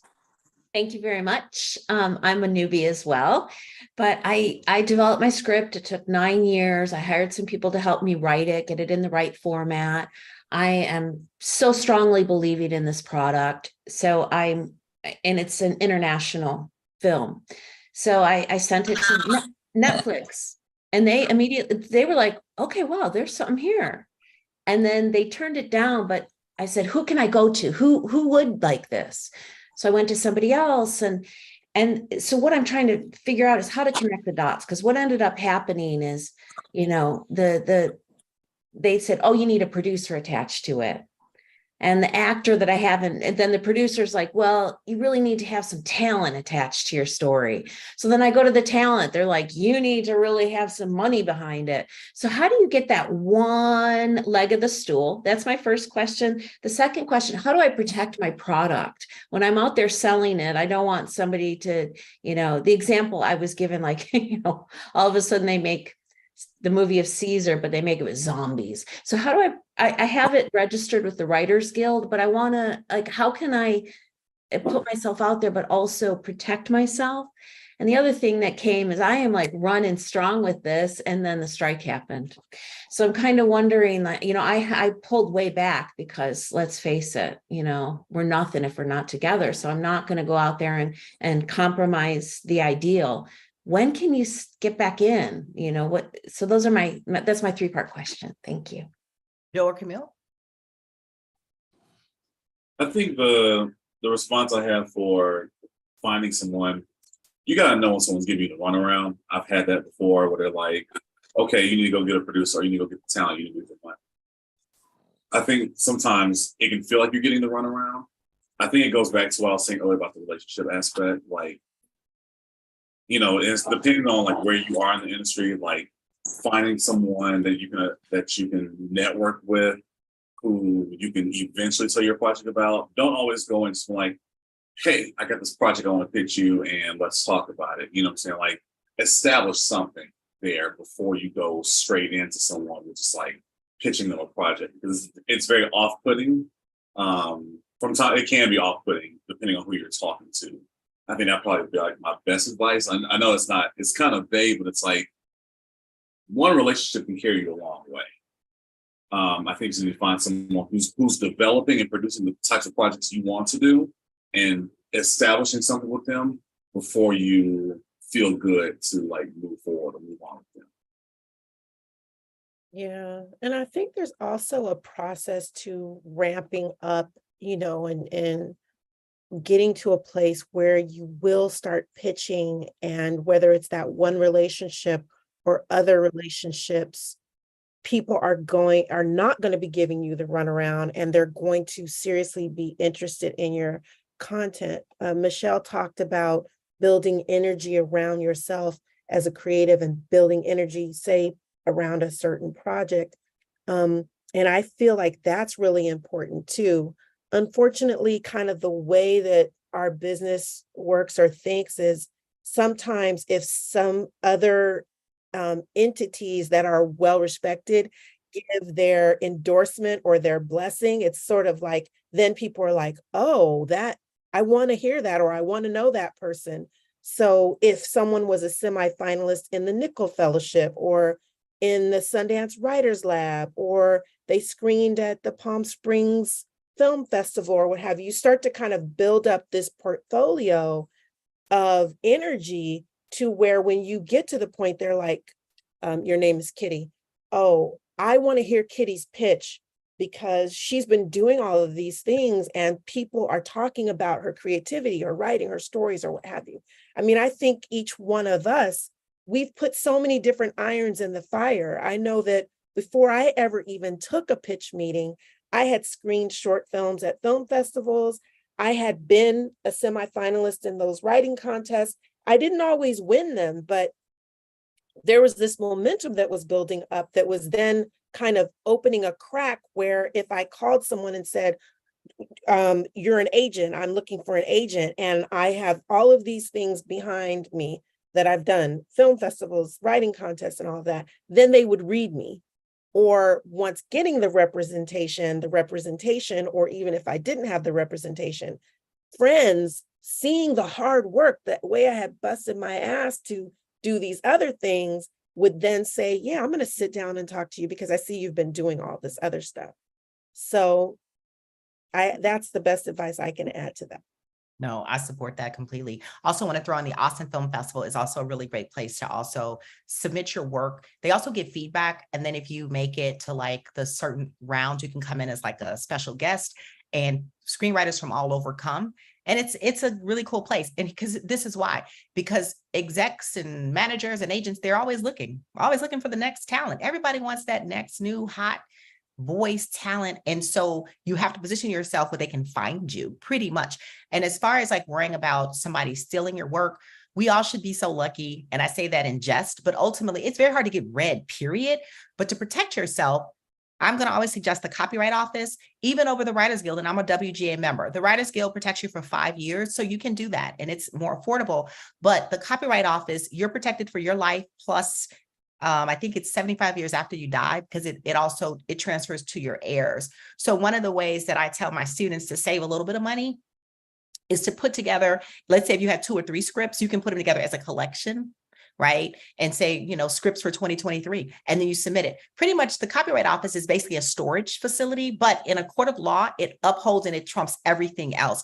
But it's not just proving that you wrote it before somebody else submitted their work, but that they had a way to access it. And that's usually why these cases are very difficult to pursue. But I mean, they can, but I would say, don't worry about that as much. There are so many ideas out there that are the same.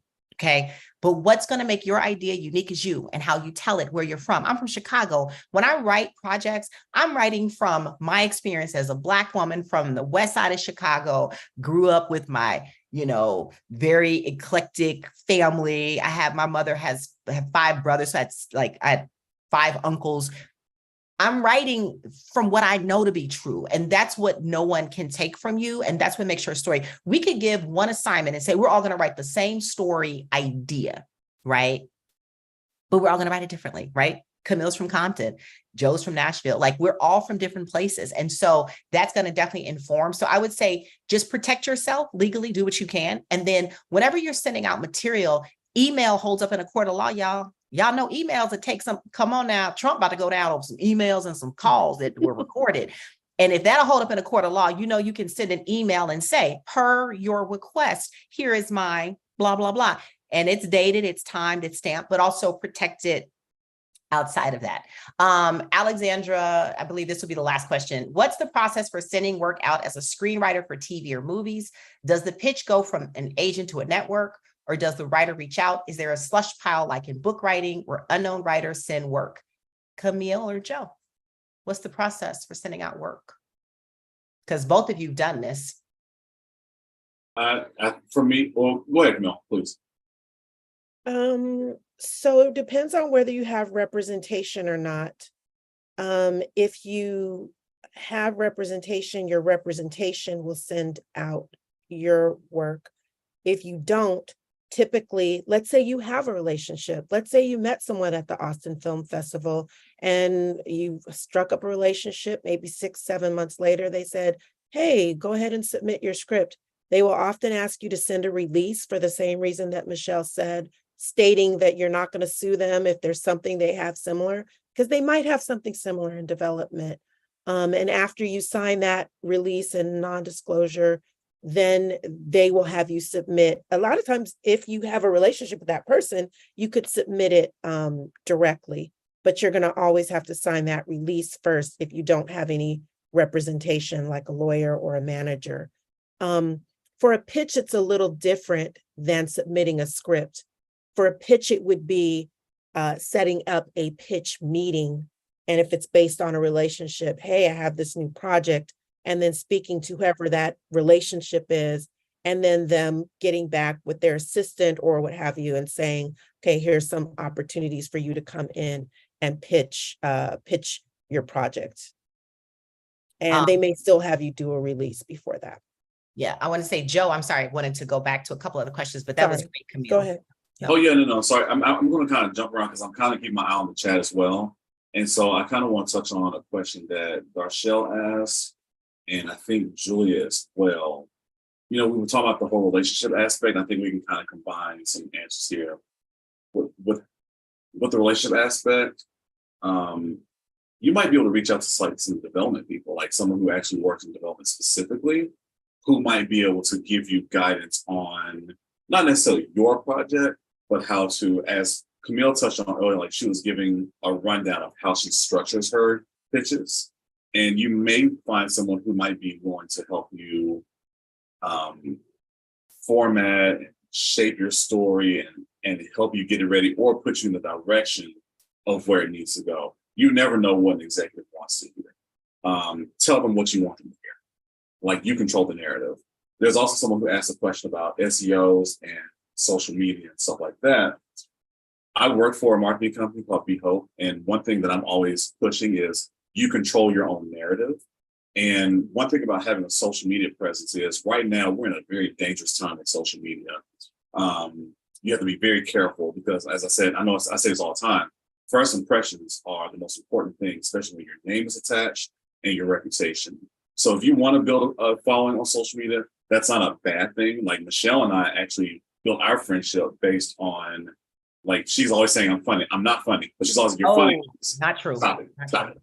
She's like, you're always funny on Facebook. I was like, okay, but that's how we started writing comedy stuff together, because she thinks I'm funny.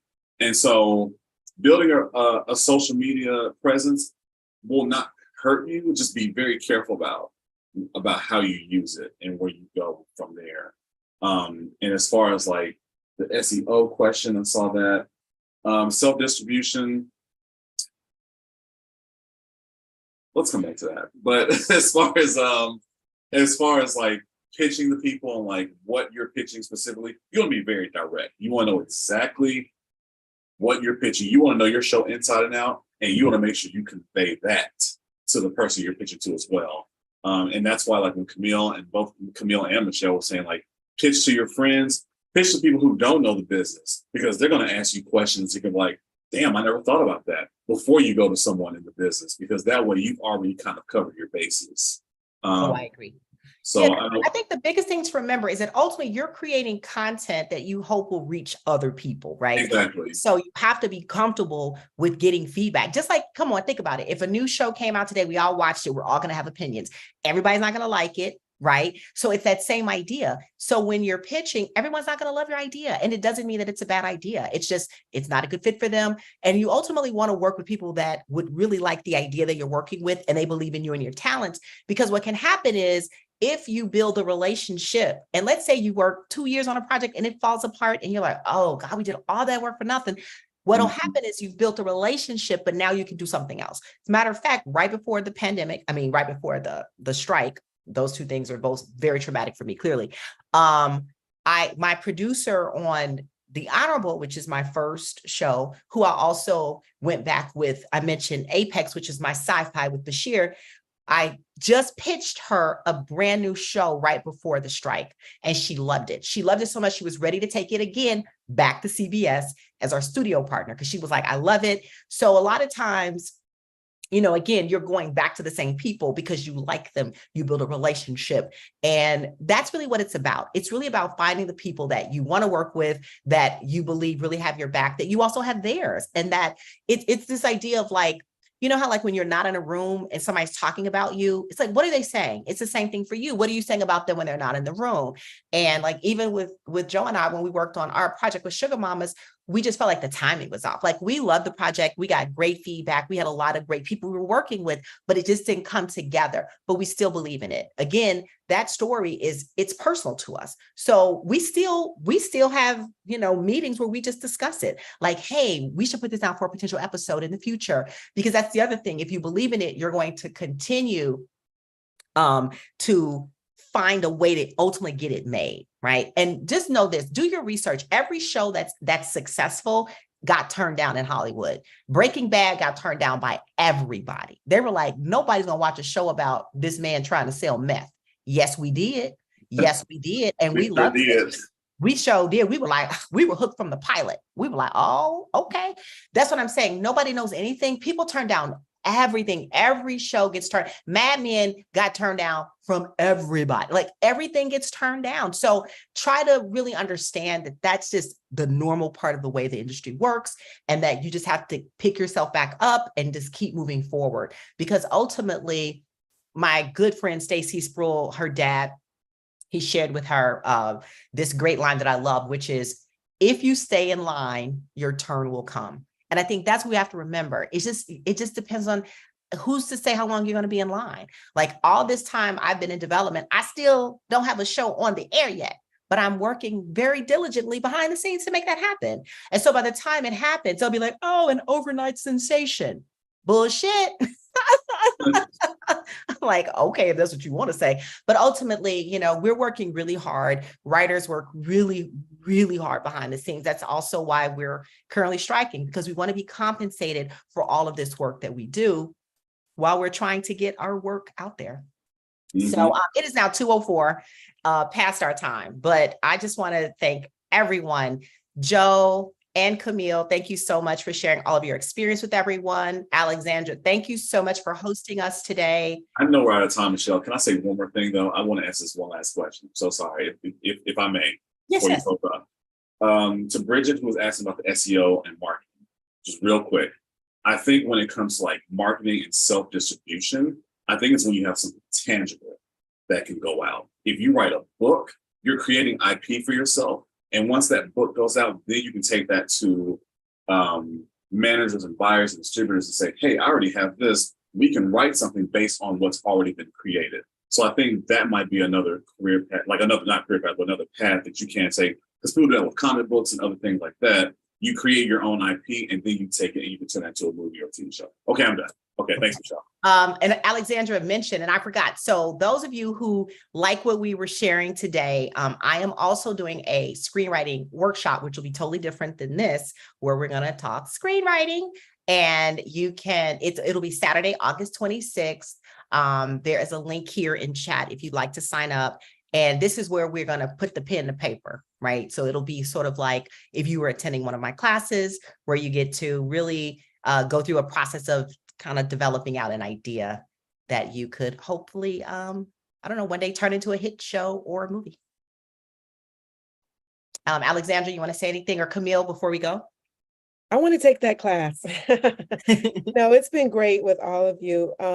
Thanks for everyone for hanging. I know when we get into these conversations, we love what we do so much. Sometimes we don't even pay attention to the time, but I do want to say this for everyone to kind of be easy on yourselves. And what I always tell my students and mentees, we have to realize that this is a building block process. Everyone had to start off as a PA, meaning a production assistant, a writer's assistant, or a gopher, or a personal assistant, or something where they could start to understand how this industry works. We don't go from graduating from college or an MFA program to all of a sudden selling hit TV shows. But when you are on the ground level and you're learning in whatever capacity those first 1 or 2 jobs are, you are building up skills, you are building up those relationships.